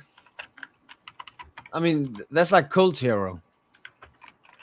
Piqué, Suarez, Rakitic, a legend as well.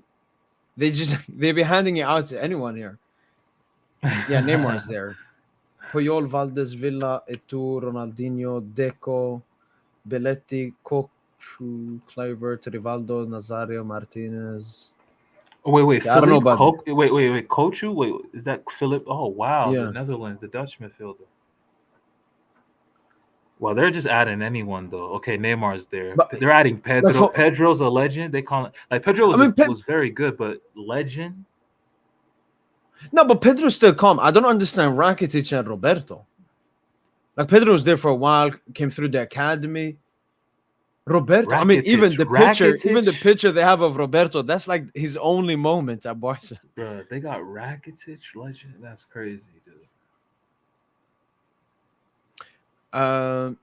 Wait, I'll come to your question. Name me. I guess name me 5 UCL games where it starts as DM play well. You know what? I'll send you a video. Liverpool I'll send at him the a video. I'll just send him a. Can you send him a video? You know that video I'm referring to, right? No. That's on Vimeo by Matthew Martinelli, Marquinhos at DM. Could you We send watched it? it. We watched it years ago. We watched it years ago together, and we were just in awe. At the time. PSG would take another 10 years to get one Champions League. I'll find it. I'll find it. No, I completely disagree with that. PSG, if we don't win at least 1 to 2 in the next 5 years, it's going to be very disappointing. Okay, I found it. I'll send it to you. It's so easy. It's so easy to find. But yeah, it's just called Marquinhos in midfield, December of 2018. And these are matches against Liverpool, Bordeaux, Red Star Belgrade in the Champions League, New Orleans, whatever, in the Coupe de la Ligue, and Nantes in Ligue 1. So this is just the month of December. Marquis in these 1, 2, 3, 4, 5 games played at a higher level than Casemiro has ever played the DM position. And Casemiro is a legendary DM who's part of a treble-winning Madrid side. But Marquinhos' football and quality that he showed at DM is just out of this world. I'm gonna just put it in the private chat for you. You can just. And Davey, I don't think Mbappe is bigger legend than Thiago Silva. Like, we don't have to overrate Mbappe too much. I know he's the top goal scorer, but before Mbappe, it was Cavani, and Cavani was not our biggest legend or something just because he was the top goal scorer. Stop overrating Mbappe. But he's obviously, unfortunately, a legend. Okay, who's the biggest legend before the money? So pre-QSI, if he went and asked Paris Saint-Germain supporters, obviously there would be different answers because PSG didn't really have, a peak period. Also, a lot of players left early time. You have George Weah, won the Ballon d'Or for his time at PSG. You have Rai, Brazilian legend at PSG. You have Pauleta.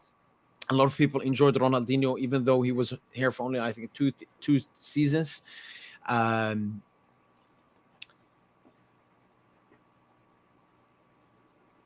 Maybe Safet Susic. He used to be the top assister for PSG. Yeah. Before he's probably a bigger legend.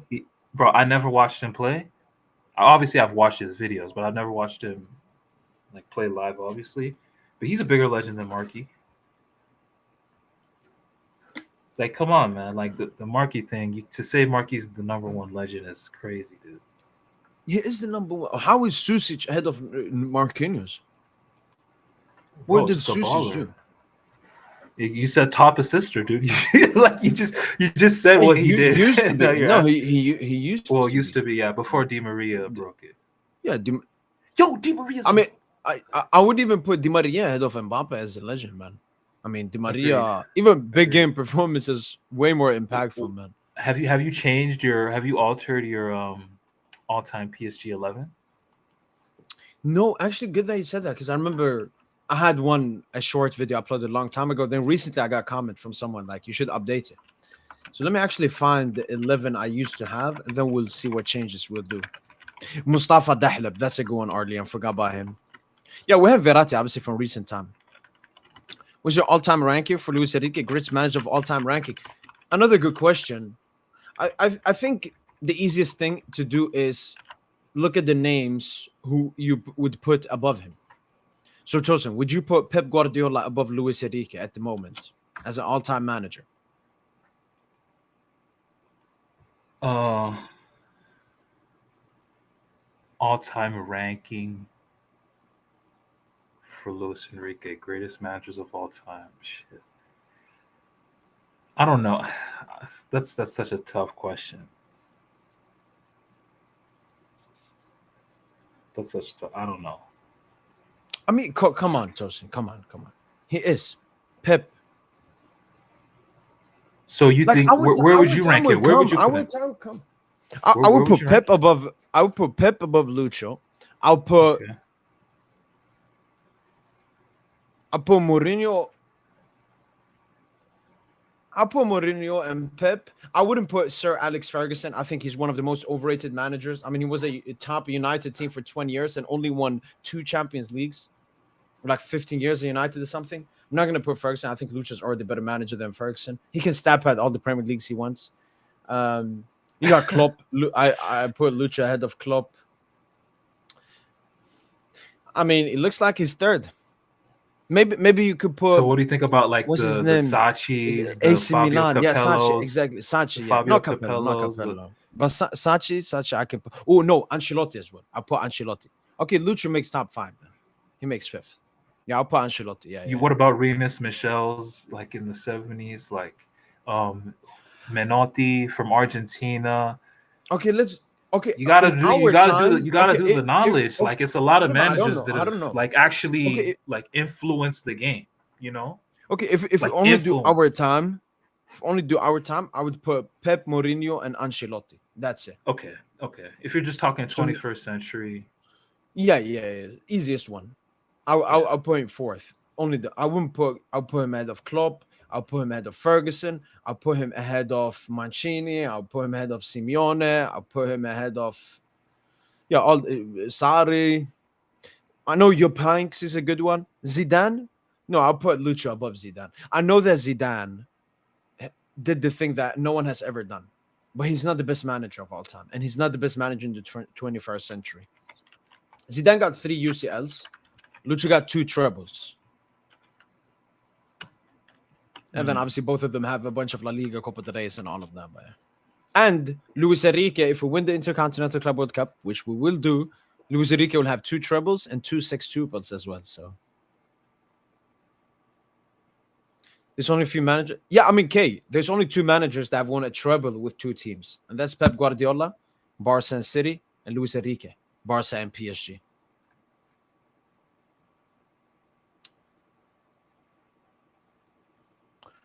Was Barcola done this season like we gave him so many years and to sign a good place for him, like Sulemana from Atalanta or something? Barcola obviously has not continues to not meet expectations, especially in the big moments with all the. Wait, did he just say Sulemana? Did he? Is that Kamaldeen Sulemana he's referring to? I don't know. I don't know who that is. Please just check. If he's saying Kamaldeen Sulemana, this man should be banned from the chat. To replace Barcola? I hope he's not saying that. If he's saying Kamaldeen Sulemana, he might need to be banned from the chat. To replace Barcola, are you crazy? Yeah, and he says we gave him so many years. I mean, this is Barcola's third season, and in his first season, he became a starter around December, January. So basically, he's played 1.5 season. I'm harsh on Barcola because I have high expectations of him, and I know he's a great player. But look, if we're ever gonna replace Barcola, it's gotta be with like an Olise or something, not that. Yeah, that's crazy, dude. At least come with a good name, bro. Mention the managers, and I will let you know if maybe I've missed out on someone. But from our recent time, I'll put only Ancelotti, Pep, and Mourinho. Luckily, we didn't win. Lucho definitely made it. Lucho winning that second Champions League, especially with it being the first ever in Paris Saint-Germain history, that puts him, man, yeah, that puts him in another echelon for sure. He sits at the table with Pep and Mourinho, for sure. And what do you think about this one then, Tosin? Luckily, we didn't win the UCL on Lucho's first year, and Mbappe would be our biggest legend. Mbappe Ballon d'Or as well. No. Oh, and he lived to Madrid. Because I remember we were thinking about that quite often, Tosin. If we're honestly, UCL, you know what Mbappe though? Would won the Ballon d'Or. Remember in the Coupe de France final that season, like Dembele was our best player. Yeah. In the Coupe against Lyon, him and Fabian. Yeah, Mbappe stinker. Yeah. Yeah, him and Fabian. Yeah, but yeah, if we made the final that season against Madrid, I guarantee you Dembouz would have cooked. And if Dembouz would have cooked, I would have pushed him. I would have shamelessly pushed him. Justin Dembouz wasn't even nominated for top 30 that year, which was a huge robbery. Huge robbery. No, but obviously Mbappe would have. Thank God, man, thank God, Dortmund. You save football, man. You save football. Mbappe, yo, you saying that though? You saying that though after how you were in that watch log? Like, God, we're losing to Dortmund. They're fucking ass. Hindsight, Tosin. New info. Okay, I finally. No, but that was the most relatable shit you ever said, though. It's like, how are we losing to Dortmund? They're fucking ass. Like, these niggas are actually ass, dude. Like, listen, I've seen that video so many times on Twitter. It's like Bayern are facing. I don't know if Bayern are losing to some shit team, they post that on Twitter. If Barca are losing to a shit team, they post that on Twitter. Okay, this was my not all time, post QSI, or at least the players that I've seen. Yeah, this was the combined QSI, 11 I built. Mm-hmm. I think I made it maybe 1 year ago. So in December when we were in our bad period. So I had Keylor Navas in goal, Marquinhos, Thiago Silva, Ashraf Hakimi, Maxwell, Thiago Motta, Verratti, Neymar, Mbappe, Zlatan, and Angel Di Maria. Okay, let's start position by position. Donnarumma, goalkeeper. Yes, sir. Shout out to Navas. You went to the final with us, which was huge. You were absolutely insane. Only conceded 5 goals in that Champions League run. But with Gianluigi Donnarumma in the UCL knockout stages, special. And Donnarumma, honestly, let's not just talk about that. Like, even Donnarumma, let's be real about Donnarumma's first season. Before that Madrid blunder, what were our thoughts about Donnarumma up until that point? Huge. I remember his debut versus City, man. Yeah, that was his debut game against City. He was immense, dude. And he was immense.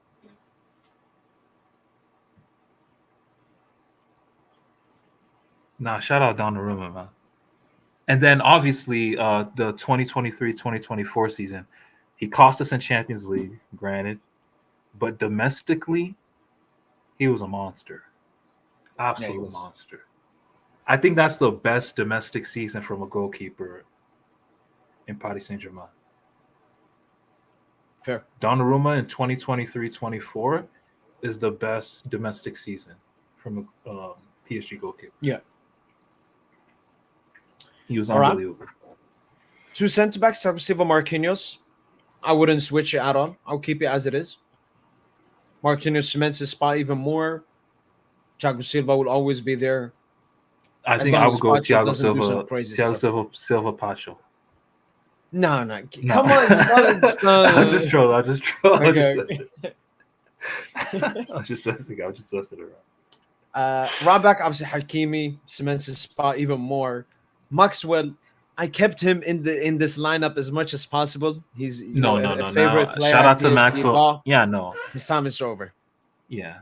And Nuno is Yeah, just an exactly. alien. JP said it here beautifully. Maxwell, you were good. You were great. But new king is town here, yeah. Nuno Mendes. Maxwell, I actually have a friend that told me that he watched Maxwell. He said the best player he's ever watched live is Maxwell, and it was at a preseason game though, like because they came to the for States. PSG.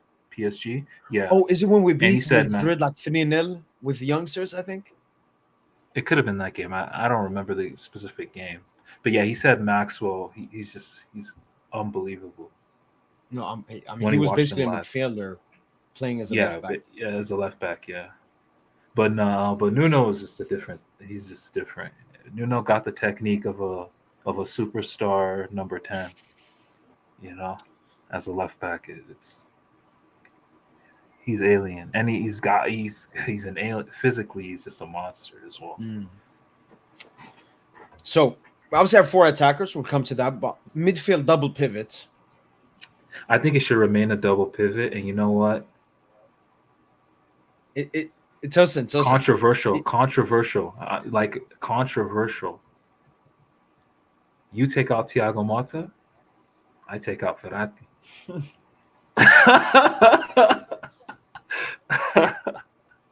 I mean, I'm even because we know Vitinha got to go in. Thinking We know about Vitinha. both, Joseph.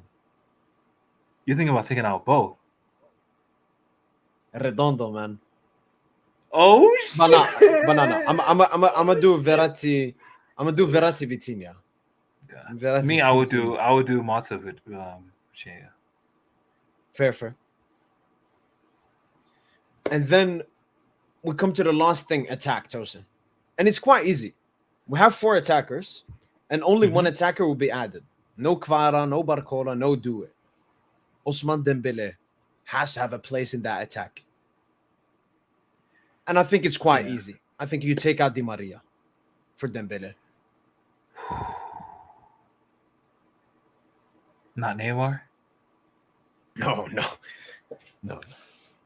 Not Mbappe?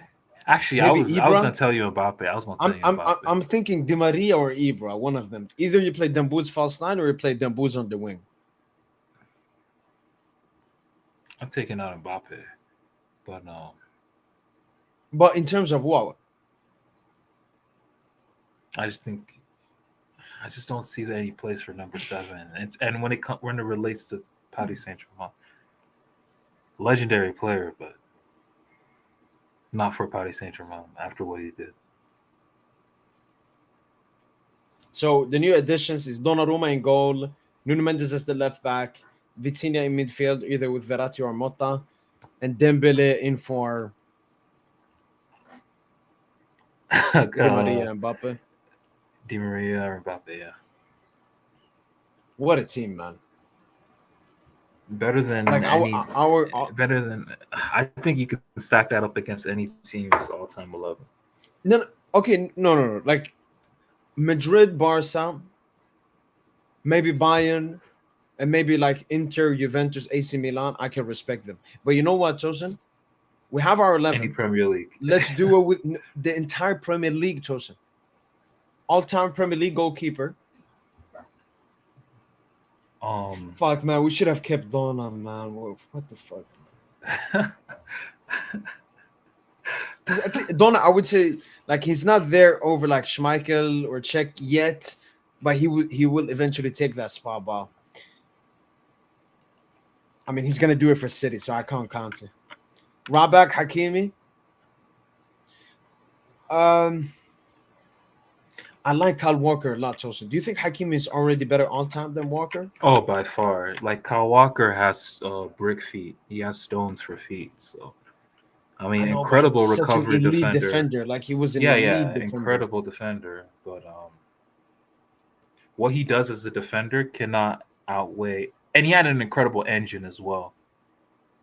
But so does Hakimi. Hakimi has the engine, and he's more of an offensive engine. Kyle Walker is like a defensive engine. Yeah, they're basically the opposite. Like, okay, is Hakimi better defensively than Walker is offensively? You mean is Hakimi better offensively than Walker is defensively? I think that's what you meant to ask. No, I'm looking at their weak spot. Oh, at their weak. Okay. I think Walker is better offensively. I think than Walker is Hakimi is better defensively. offensively. Yeah, I would say so. Yeah. Actually, no. I like would not- Walker no, Tosin because no, I Walker is like the disagree. only like big Prem player from recent time that actually rates in like all time. Like he's like a top 5 right back of all time. Like Walker is consistently as well for such a long time. He also did it at the World Cup. You know, Trent was always benched for Walker, but it's Trent that gets generational shouts. That's what the difference between PR and actual ability.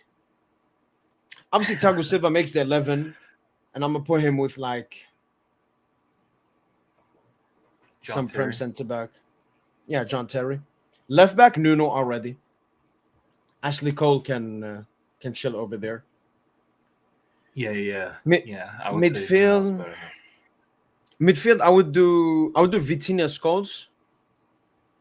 You would put Vitinha in an all-time Premier League. You might get stoned. Third in Ballon d'Or. Yo, but I mean, didn't Gerrard and Lampard come second and third in Ballon d'Or as well? True. Okay, you know what? Let's do Scholes. Maybe Scholes Vieira. You got Roy Keane as well.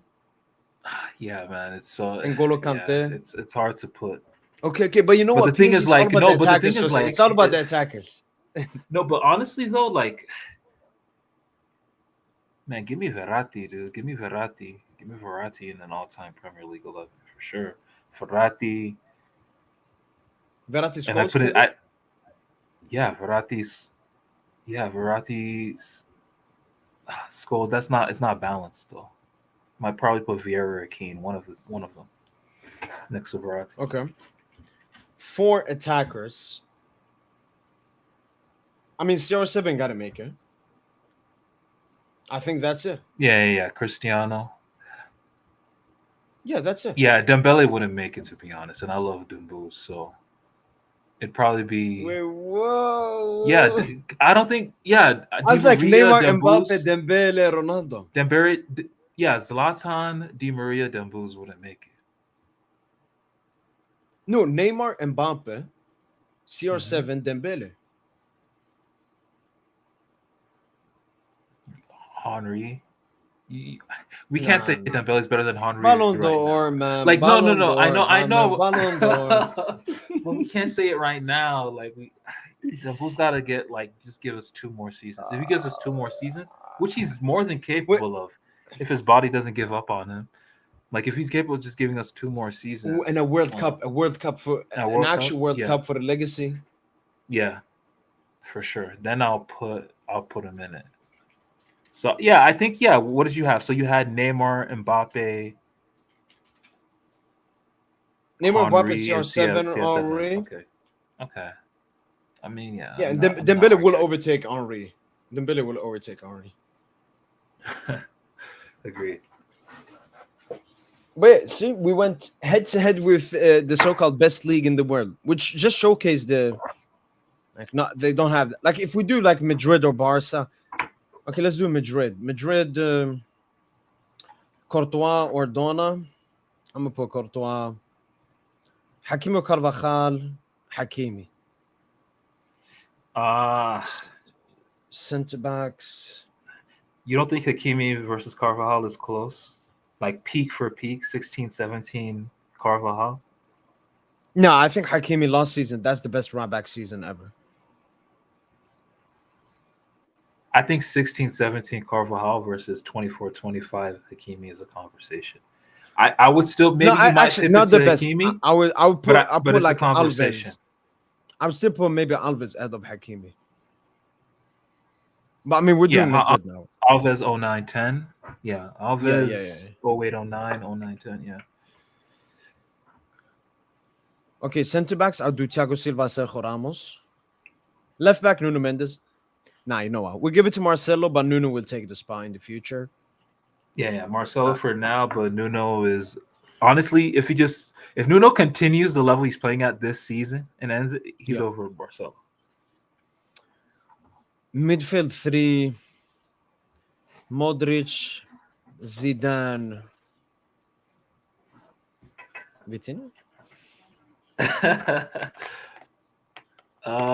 Modric, Zidane. I think that's just your double pivot. I think that's just. I your guess double maybe pivot. Modric, Zidane, Cruz.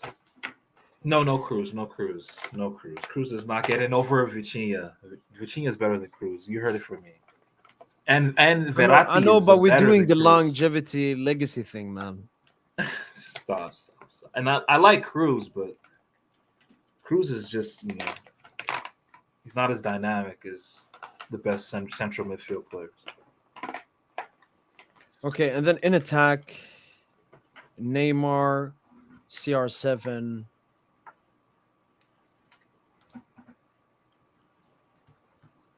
Benzema.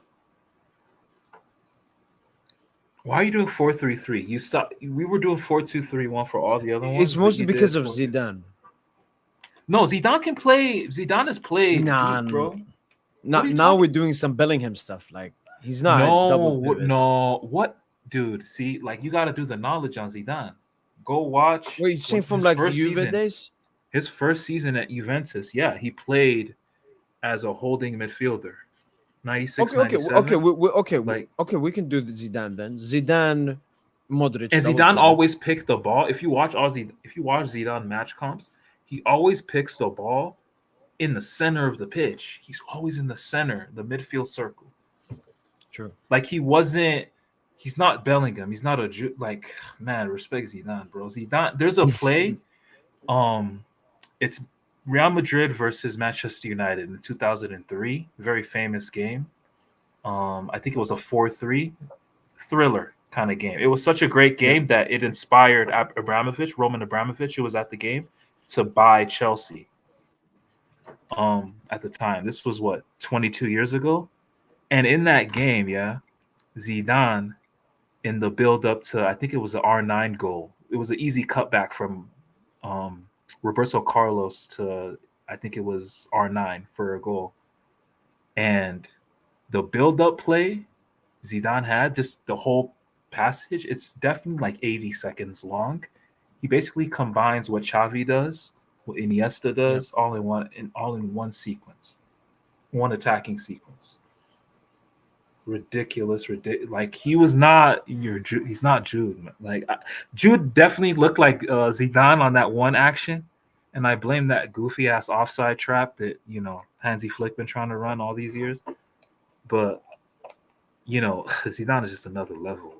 Zidane's the best midfielder of this 21st century. Just another level.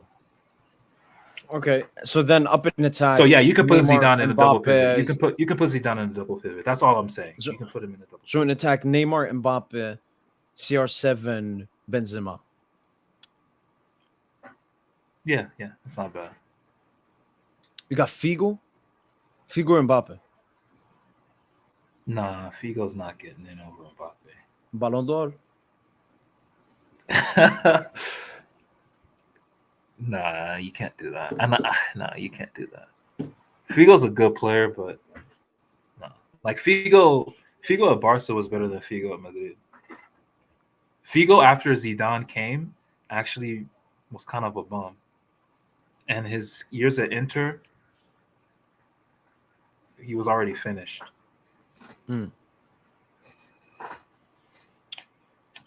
What? Some cheeky combined 11s there. Hopefully L'Equipe have put out their lineup because I want to see maybe what Nice will do. L'Equipe don't drop it until like the morning of, like when I wake up, and like it's Really? yeah. That's when I see their lineups.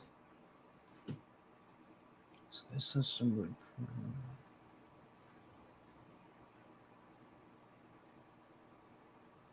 Oh, people saying R9 should be in it. R9, bro. R9 don't got a Madrid legacy like that.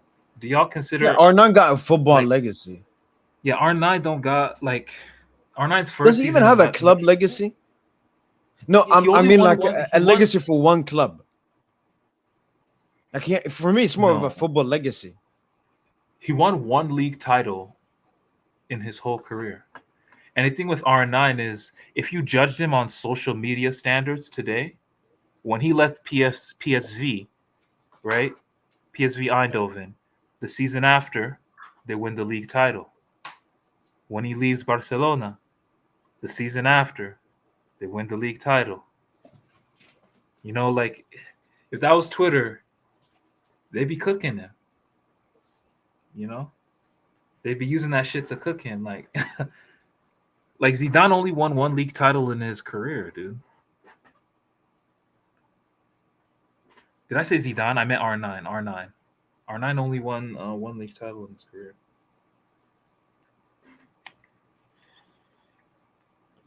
I would say though his best league season is probably his first season at Inter when he had the number 10, but then he switched to the number 9. I think he gave the number 10 shirt to Baggio. He just never looked like the same player. The knee injuries caught up to him.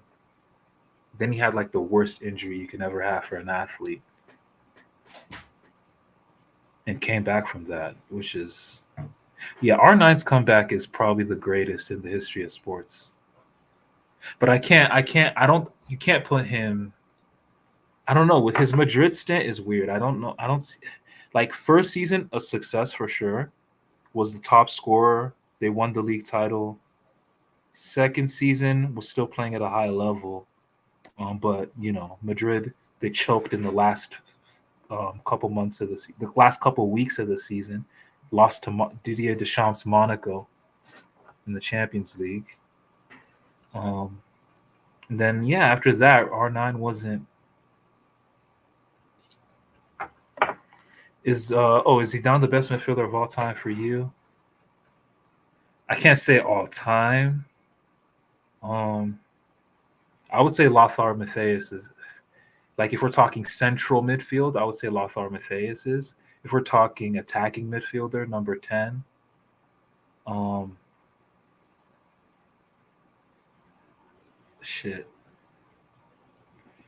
Yeah, Zidane. Zidane is definitely the best of the 21st century, like late 90s into the 21st century for sure. But that's the thing. I'm just not good at comparing across eras. Yeah. And then for me, it's why I try to stop talking about those kinds of players, because I didn't watch them that much, Tosin. Like anyone can fool you with a comp. I should start doing like from 2012 and onwards, or like 2010 and onwards only. No, I hear you on that, but because I didn't watch football that much either, to be honest, before 2010. But when you do the knowledge, it's fun. Like when you actually go into the archives and watch like the extended highlights of old matches. Yeah. It's actually really fun. Then you kind of get a better grasp for what it was like, you know, around that time.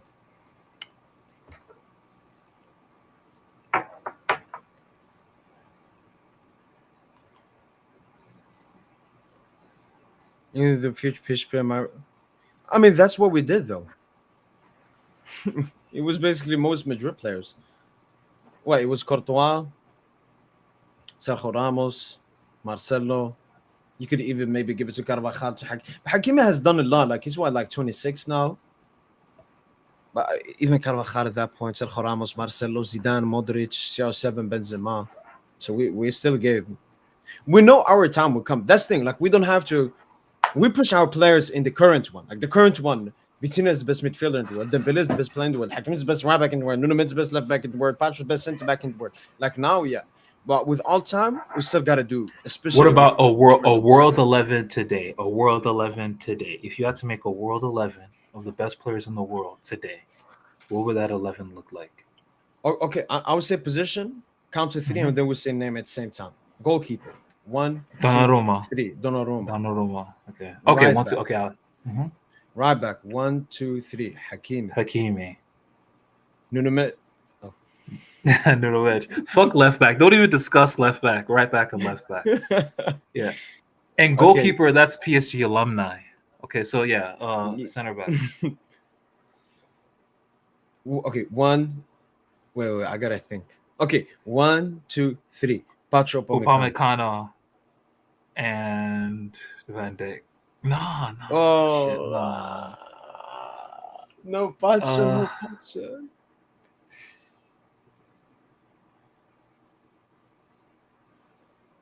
No yeah, Pacho. I'll just say Upamecano and Van Dijk for now. Just for now. Yeah, no. Okay, we play 4-3-3. Or 4-2-3-1. So double getting as many pivots. attackers, just a double pivot. Okay. Double Okay, pivots. wait, let me think. 1. Okay, yeah. Okay. 2, Yeah, easy. 3, go. 3. Vitinha Vitinha Pedri. Pedri, yeah. That was so easy. Okay. That's too easy. Okay, think of 4 attackers now. So and we just push them. What about attacking midfield 3, or just 2 wingers, or number 10, or center forward? Like how we do it? Like how do you want to do it? How do you want to parse it out? No, I'm saying like a 4-4-2. So 2 wingers, 2 strikers. Ooh. Okay.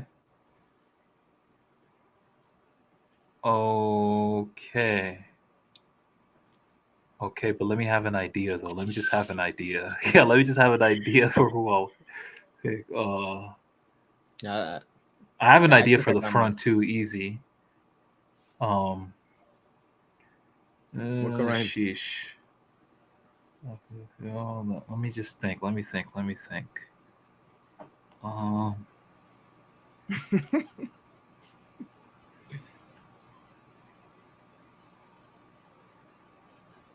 Yeah, I'm a shock dudes with these picks.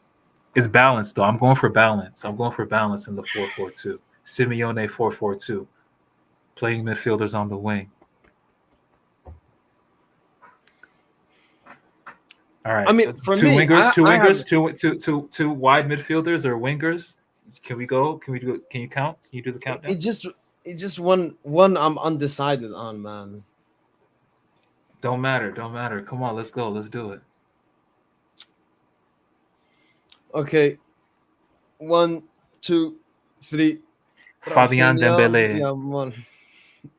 Oh, you're going that route. You go playing Dembu. You know what? Yeah. Rafinha Dembu's them. Okay. No, for me, it's Fabian Dembele. Fabian in left midfield for balance, and Dembele on the right flank for sure. Okay, and then up top. Oh, easy. It's 1, 2, 3. Mbappe, Kane. Shit! You're saying Kane? Okay. Yeah, as you said, for the stability, I play Kane as a 10. I play Kane as a 10. Yeah, Kane and Mbappe would eat. There's no wrong answer. Me personally, Mbappe Haaland though. I think that goes. No, fair. And to be honest, I could have put Vinny. I could have put Vinny over Fabian, but I just opted for balance on some nerd shit. So I'm not saying Fabian's better than Vinny or some shit. Like I just opted for balance. No, that's a valid 11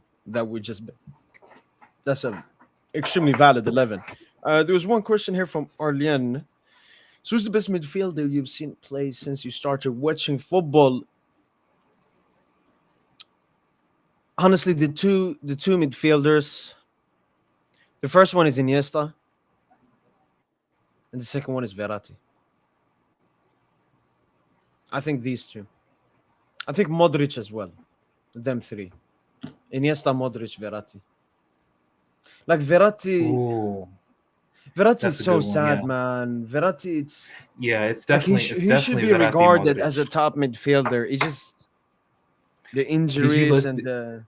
Did you read Verratti? He should have left to Barca. Yeah, no, I've seen just some quotes. No, for the legacy. Just say he should have left for the legacy. That's gross.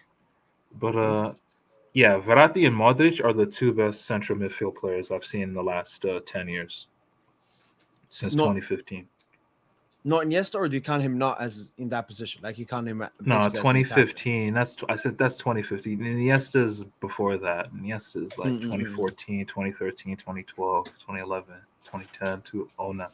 No, because I remember like My first football memories, 2010 World Cup.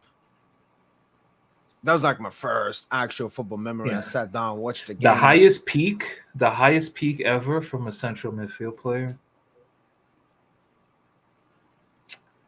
is Zidane #1. But it's but Xavi as well. Xavi's arguably the greatest conductor ever. Like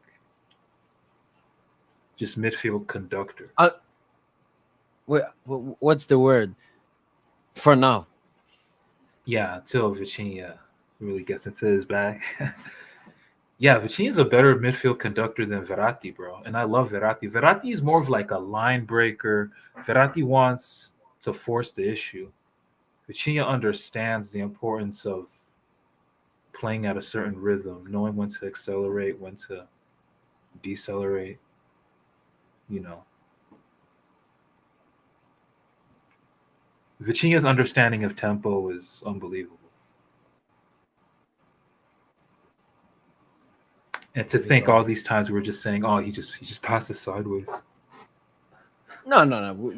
We were harsh on him in the beginning, but Tosin, I would say Vitinha, like from Sociedad tie and onwards. That's when you started playing actually as a 6. Barca ties, even Dortmund. Like Tosin, when we played Dortmund, most of the players we were not happy with. Nuno Mendes, Dembele, Hakimi, Mbappe, obviously, Fabian. But Vitinha was great in both games.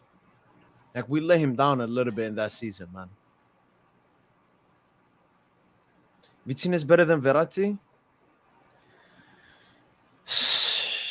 Look, yeah, it's arguable, man. Why arguable. compare them? Let's just enjoy them both.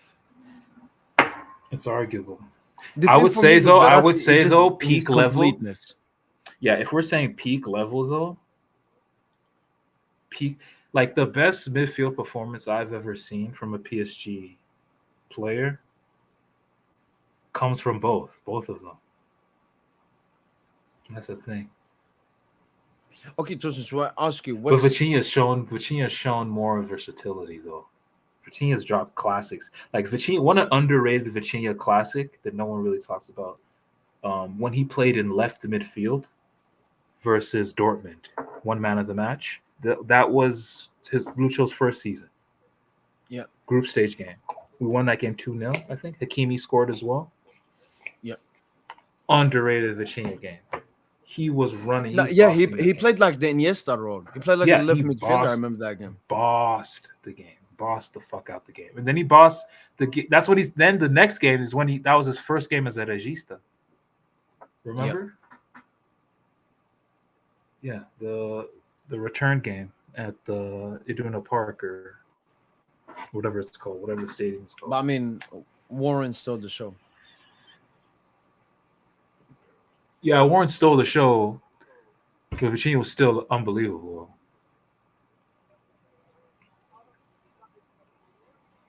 But yeah, Verratti though, the thing is Verratti's peak level is so underrated. For Verratti, I don't even really know what's his peak because 14-15, he was unbelievable. But then 16-17, he was genuinely just carrying the team, man. Like Rabiot was also really good as like a modern pressing midfielder. But Verratti literally just had the keys. Like that first game where we beat Barca 4-0, Matuidi spoke in an interview where he said that he spoke to Iniesta during the game, and Iniesta told him, that guy right there is my heir. And he was pointing at Verratti. Verratti just bossed the fuck out that game, bro. Bossed the fuck. And in that same season, 16-17, I think it was the Coupe de la Ligue final or the Coupe de France final. It was one of them games. This is the game where Cavani scored that insane volley. That game is a master class in midfield play from Verratti. That's the final against, and that's an incredible Monaco team. That was that team had Mbappe. You know, Mbappe ended up crying on the bench after that game because Thiago Silva clamped the fuck out of him. But man, Verratti in that game, it's one of the best central midfield performances I've ever seen. It's genuinely like the assist to Cavani, the way he just ran the game, especially in the first half. The pass to was it Di Maria for the Draxler tap in was like a pre-assist. Like, bro, Verratti's influence was just insane. I think offensively, I think in terms of like passing quality, I think Verratti's passing quality is above Vitinha's. Now, dribbling quality, I would still hedge it to. I don't know. Like driving, carrying. I think Vitinha carries it more than I think Vitinha carries it more than Verratti. Yeah, no, it's an interesting conversation. Shout out to Vitinha Tosin, because we remember we were here like a year ago or something. Maybe we saw someone on Twitter say it. We're like, what? No. But I mean, that just shows how great Vitinha has been, man. Yeah, and you know what? Shout out to PSG Dreamer, because he's the one who told me, hey, Vitinha's, I don't think you understand. Like, we could definitely compare Vitinha to Verratti. It's gonna happen. He was saying that. He was saying that last season, and I didn't want to hear it, but I kind of understand. We were like insecure because we put Verratti on such a pedestal, but yeah. Now Vitinha is gonna go down as an all-timer. I think Vitinha this generation. Look, no one puts Verratti next to Modric because Verratti is just underrated. Unfortunately, even despite winning a Euros, he was the best midfielder on that team. Not fucking Jorginho. Okay, I don't want to hear that shit. Just because, bro, he's the best midfielder on that team, playing on damaged knee ligaments. Okay. And the final against England, everyone talked about it. The pundits like fucking James Horncastle and shit. They were saying that game did not change until Verratti got on the ball in the second half, or after England scored the goal in the Euro final. Yeah, the game was done when Verratti got on the ball. It was done. It was fucking done. England were cooked, and that was a 60-70% Verratti on the night. Light pack. Like, Verratti's so underrated, bro. But immensely, man. I remember I tweeted Vitinha is gonna go down as one of the best midfielders of all time, and then a Barca fan quoted with a picture of Verratti and said he's gonna be forgotten just like Verratti. And I laughed when I saw that tweet, because it is true. Verratti will become somewhat of a forgotten player, Tosin. But Vitinha will not. Vitinha will have the PR that we wish that Verratti had. Vitinha finished third in the Ballon d'Or. You know what that means? The entire footballing world. Yeah. How many? Twice. Where should I search to find it? Verratti has never been nominated in the Ballon d'Or top 30. Did you know that? Never. No, not once. What is it called? Like Ballon d'Or nominations? Yeah, the top 30. Like Dembo's got 77 out of 100. How many? Oh, you mean first place votes? First place vote. Because I remember Vitinha got a good amount as well. Oh yeah, Vitinha got 6. So 6 journalists from 100 countries thought Vitinha should win the Ballon d'Or. More than Salah, more than Hakimi, more than Mbappe. Yeah, he was only 5 behind Yamal. Like Dembele was just out of this world. Yeah, Kvara, was it Georgia? Georgia, and McTominay for sure Scotland. For sure Scotland. I mean, Orlean, yes and no. I think Luis Enrique wanted a clean slate. Verratti obviously massively injury prone as well. Yeah, Verratti also, to be honest, I think if now Verratti joined from Pescara, oh yeah, that's different. That's obviously different. Yeah, no, Claude Makelele. Did you see? He did an interview where he talked about Verratti, and he was like, "One of my biggest regrets was," well, he didn't say regret, but like, he said that he kind of thought that maybe he should have stayed at PSG a little longer to, in the coaching staff under Ancelotti, and then was it Laurent Blanc? He should have stayed a bit longer just to mentor Verratti, because he always told Verratti, "You should win a Ballon d'Or." That's what Makelele said. Like he loved him.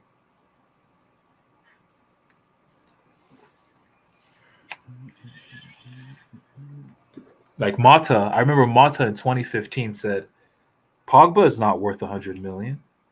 Verratti is." Like Thiago Motta was saying that 10 years ago. Like Verratti's stocks were probably highest in 2015. Would you say? I think that's when his stocks were highest. Yeah, Everyone was on his nuts around that time. Yeah, I think Verratti would have gotten some of that PR if he wasn't injured for our Champions League run in 1920 as well. Yeah, and 15-16. No one talks about 15-16. When Verratti got injured, when he had the growing injury, basically the shit Yamal has right now, the dick injury. Yeah, pubalgia. Pubalgia. Yeah, like when Verratti had that shit, bro, like it fucked him. Like he couldn't play Euro 2016. He had to miss the whole tournament because of that, and he pretty much missed it. He missed the end of the PSG season. If Verratti plays against Manchester City, I don't believe we capitulate like that, in my opinion. We do not capitulate like that.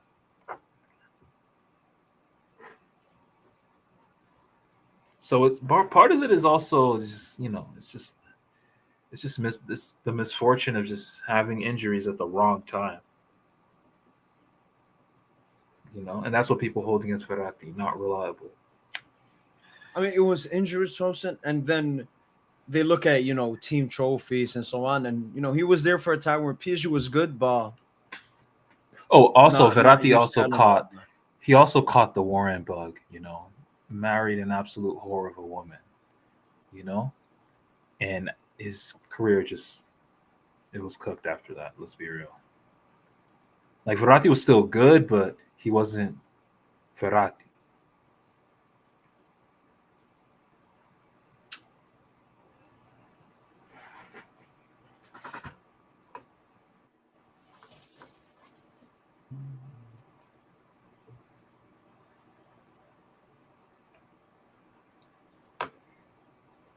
Who's more underrated, Verratti or Thiago Alcantara? Probably still Verratti, man. Thiago Alcantara's he won midfielder of the season in, I think, 2020, UEFA midfielder of the season, UEFA Champions League. Yeah, plus he got massive Barca PR as well. La Masia Barca PR. Yeah.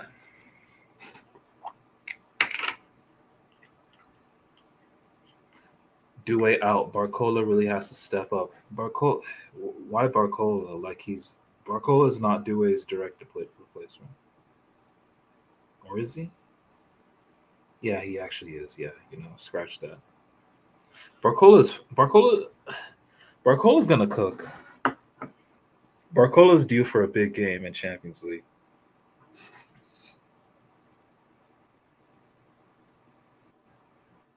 Definitely.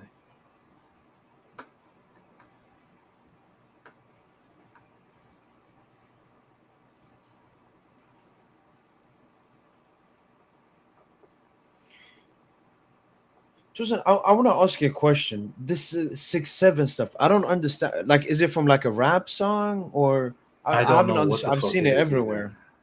I don't know what it is at all.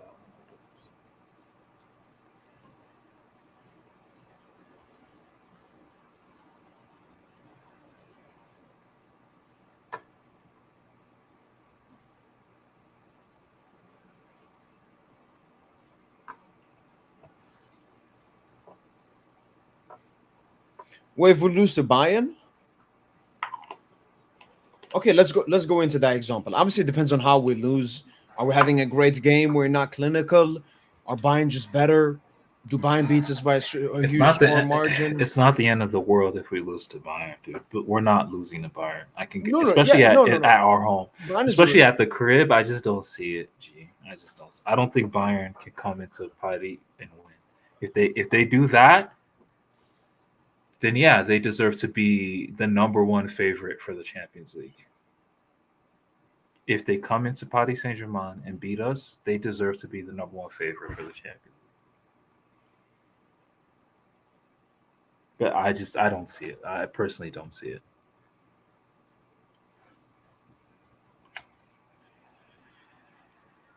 What's your prediction by the way for tomorrow? Nice, 3-1, 3-1.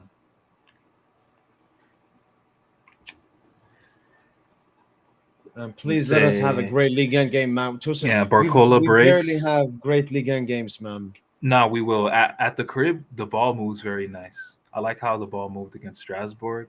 I think we'll continue that. Yeah, so I think at home we move the ball really well. So yeah, I think we'll have a really fast start. I'm gonna say Barcola brace. Dembu's off the bench to score as well.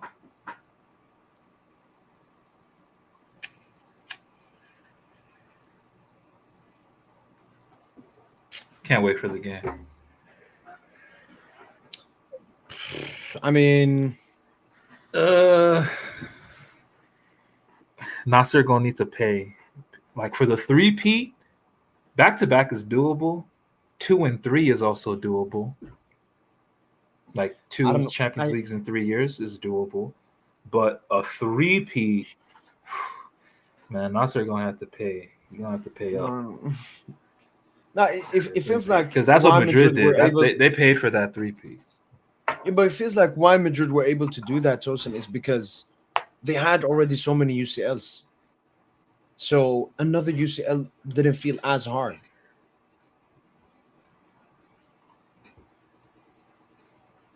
I don't know.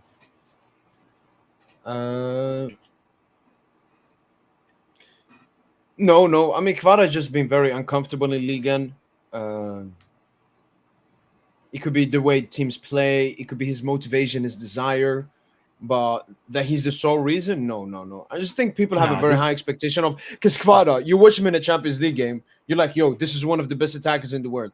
And then you watch him in Ligue 1, and the drop-off is actually immense. Tosin, you remember that picture you sent in the group chat? Yeah. No, the comparison between his match rating in Liga versus his match rating in the Champions League, it's night and day. It's two different players. Night and day. Look at this. I mean, what I've never seen the. This is like floor raiser. No, floor raisers. What is it they call that you perform better in the playoffs? What's that called? In the NBA, like playoff riser. Playoff riser, right? Yeah. Like Tatum is the opposite. For example, he's a league stat padder, Tosin, and then when the moment the pressure comes, he can't handle it. What this showcase here is that Khvicha is a very talented player, but mentality and how can I say the environment and the stakes means everything for Kvara. If it's an irrelevant Ligue game, it's a UCL game, especially the Atalanta game. I just think he chooses his games, you know. Yeah, exactly, yeah. Now he's a big game player, and you know what? I can't complain about Khvicha, man. I can't. No, but he needs to fix his foot. He needs to fix it. He has to. He can't be this. How many goals does he have? Again, what was that stat of league goals from our attackers? Oh, that's the screenshot. Yeah. Let me find it. Yeah.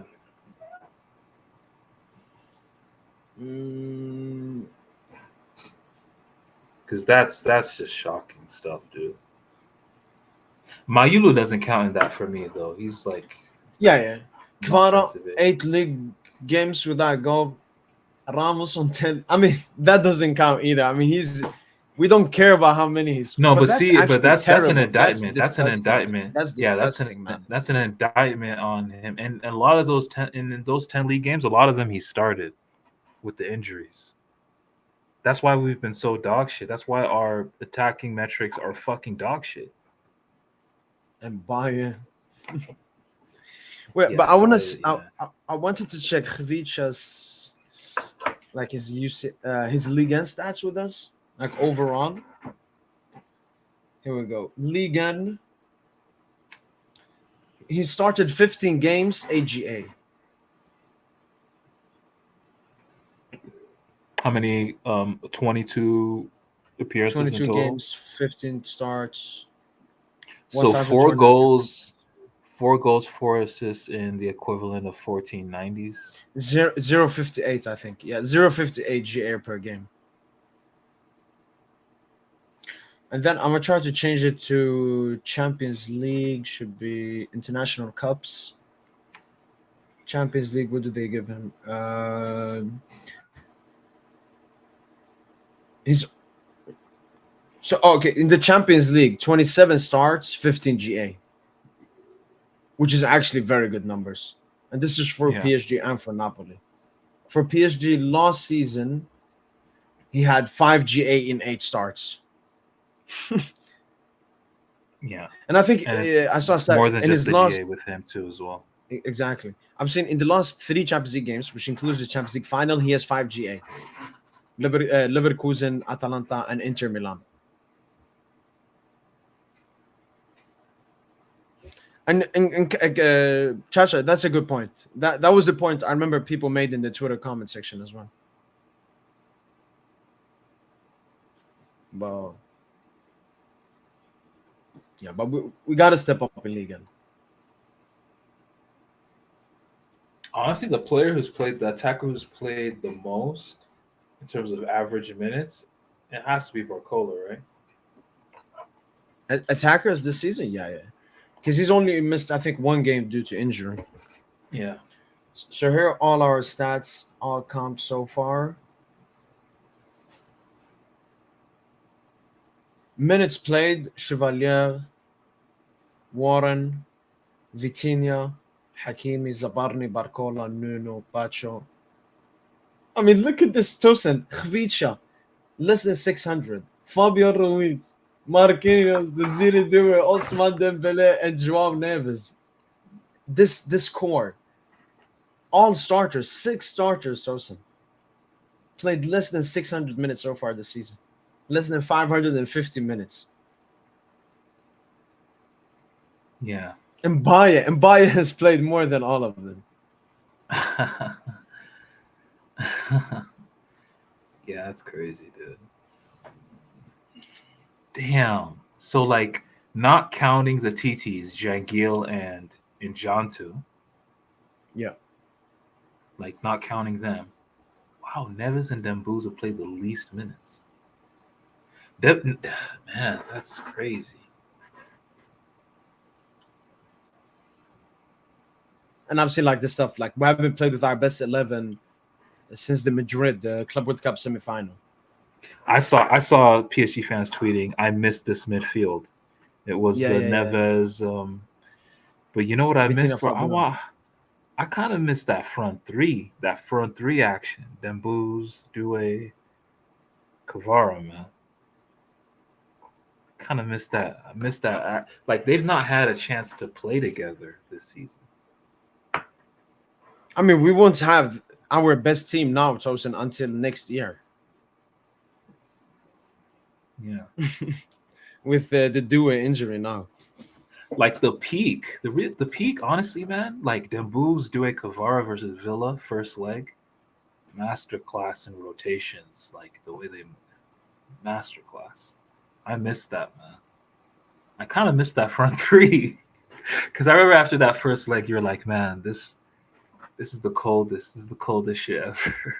Like well, I would say we have the trio Tosin we had against Liverpool. Because Doué didn't start the first game, nor the second game. It was Kvara, Dembele, Barcola. But for me, going into this, that's still a very good front three. That's still a very an insane front three. No, there's still people that will say, Barcola for his profile should start. Yeah, I agree. But for me, Tosin, Fabian, man, he's gonna be a big miss in the Bayern game because he's a genius, man. Like, yeah, he is. But he'll come on. I think he'll be on the bench.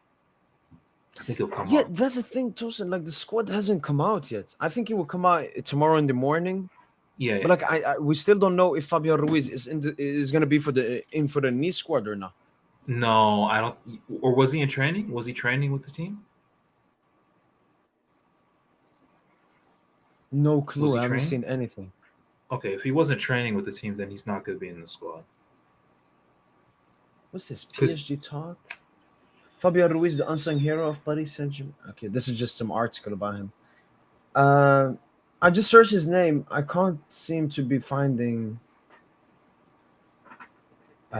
anything about him. Yeah, I don't think we'll see. I think he makes his return after the international break. What if they do that? What if they make him miss? What if they're just keeping Fabian under wraps until after the November international break? Then they'll bring him back. They could be doing that. Yeah, so nothing. Okay. Took part in collective training session this Thursday. Should be good. Did he? It should be in the squad. Yeah, this Thursday. Okay, but what about Friday? That's the Nothing. like, Nothing's dropped. Nothing's dropped. Was he in the team on Friday? Nothing is dropped. Okay, so Friday. that means they're still ramping him up. I went through like videos I had edited long while ago, and I saw this video. So, do you remember what happens here? Oh, of course, man. The little flick, like the little. And I thought like maybe Rice hit it into Fabian's leg or something. No. Just pure genius. Because he also looks at Neves he knows as well. where the two players are. He knows exactly. Yeah, he knows exactly what he's doing. Fuck. Sorry, Tosin. We just exposed him. It's a Rice leg, man. No. No, look there. Fuck. No. Why are you slowing it down? Can you stop slowing it down? We know what happened. We know he flicked it to Neves. That's why he looked at him. Bro, stop. I don't know what she's talking about. No, but he's probably trying to do that, but I just noticed that now. Nah, I don't know what she's talking about. Because Fabian's leg is there, and Rice's leg is here. You don't looks cool though. Look. Yeah, nah. He knew exactly. Fabian knew exactly what he was doing. And another thing I also sent to the group chat, Tosin, which I hadn't really noticed, was the Hakimi thing, Tosin.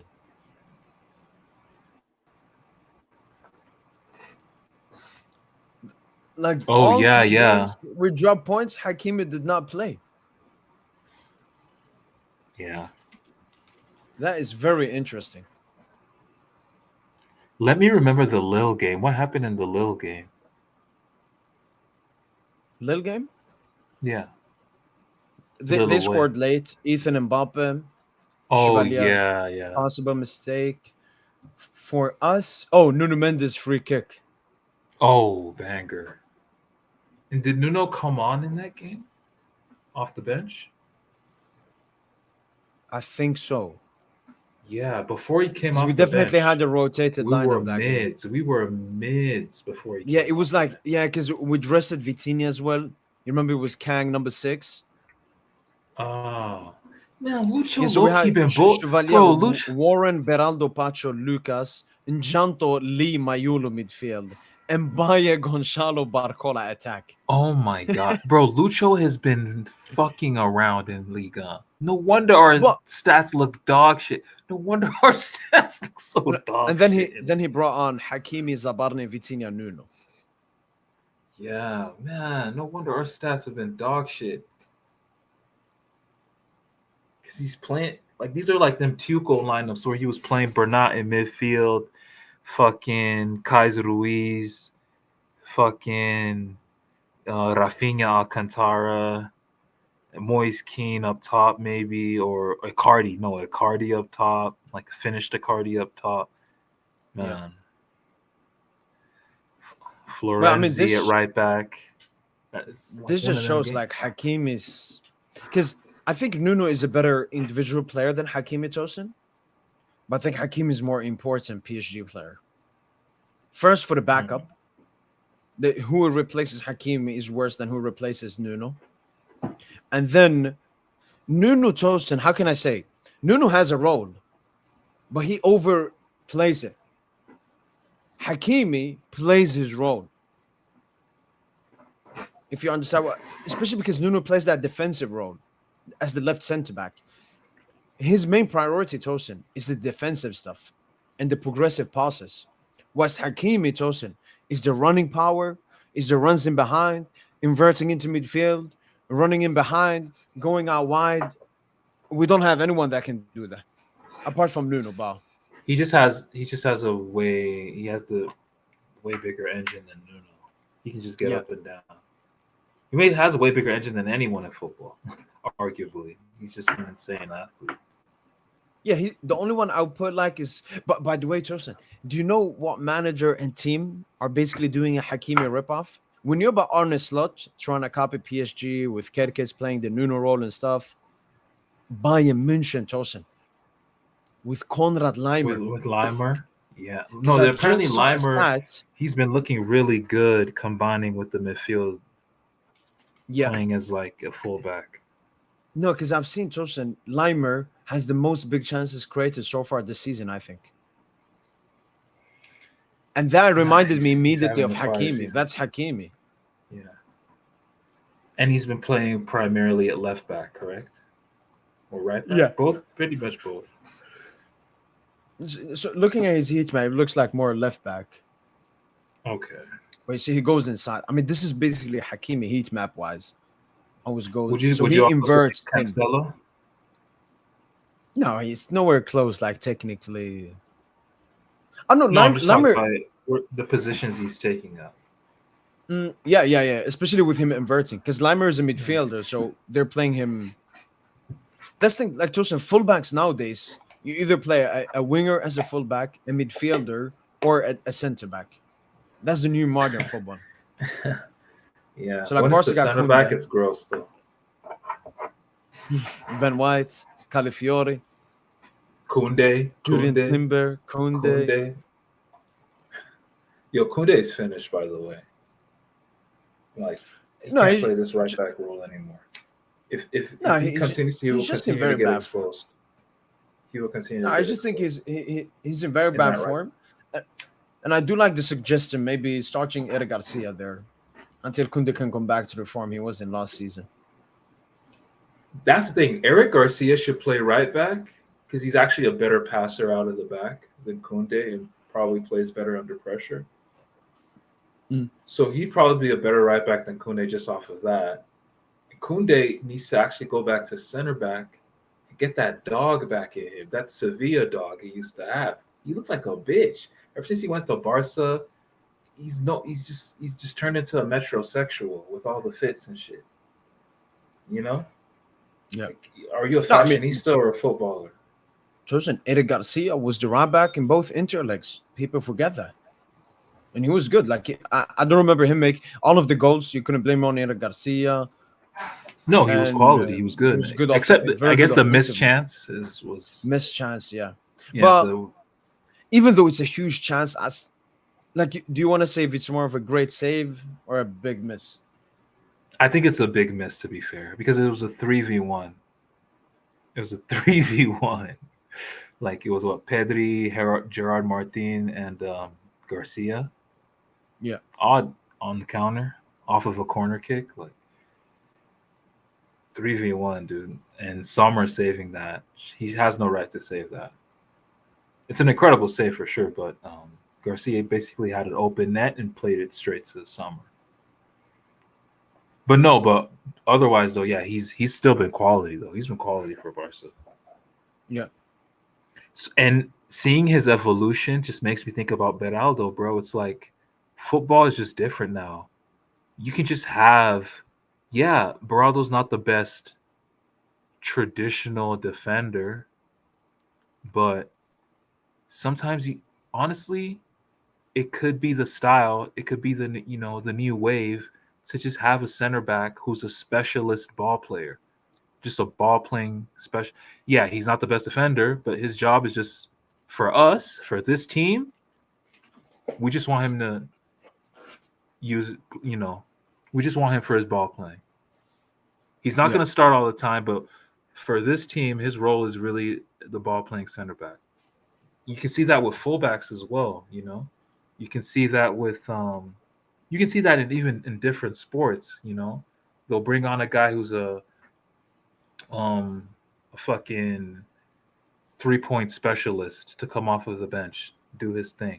All he's there to do is just, hit the three, or a 6-man off of the bench. When he comes in, when he comes on, his job is just to get buckets, not to do anything else, just get buckets. Or even in baseball, you have like someone who's like a designated hitter. His job is just to hit it out the park. Okay? Like, sometimes you just have someone for just a specific role. And you can just have a center back whose role is really not to be a center back. It's to be a playmaking center back. I think that's how Lucho sees it.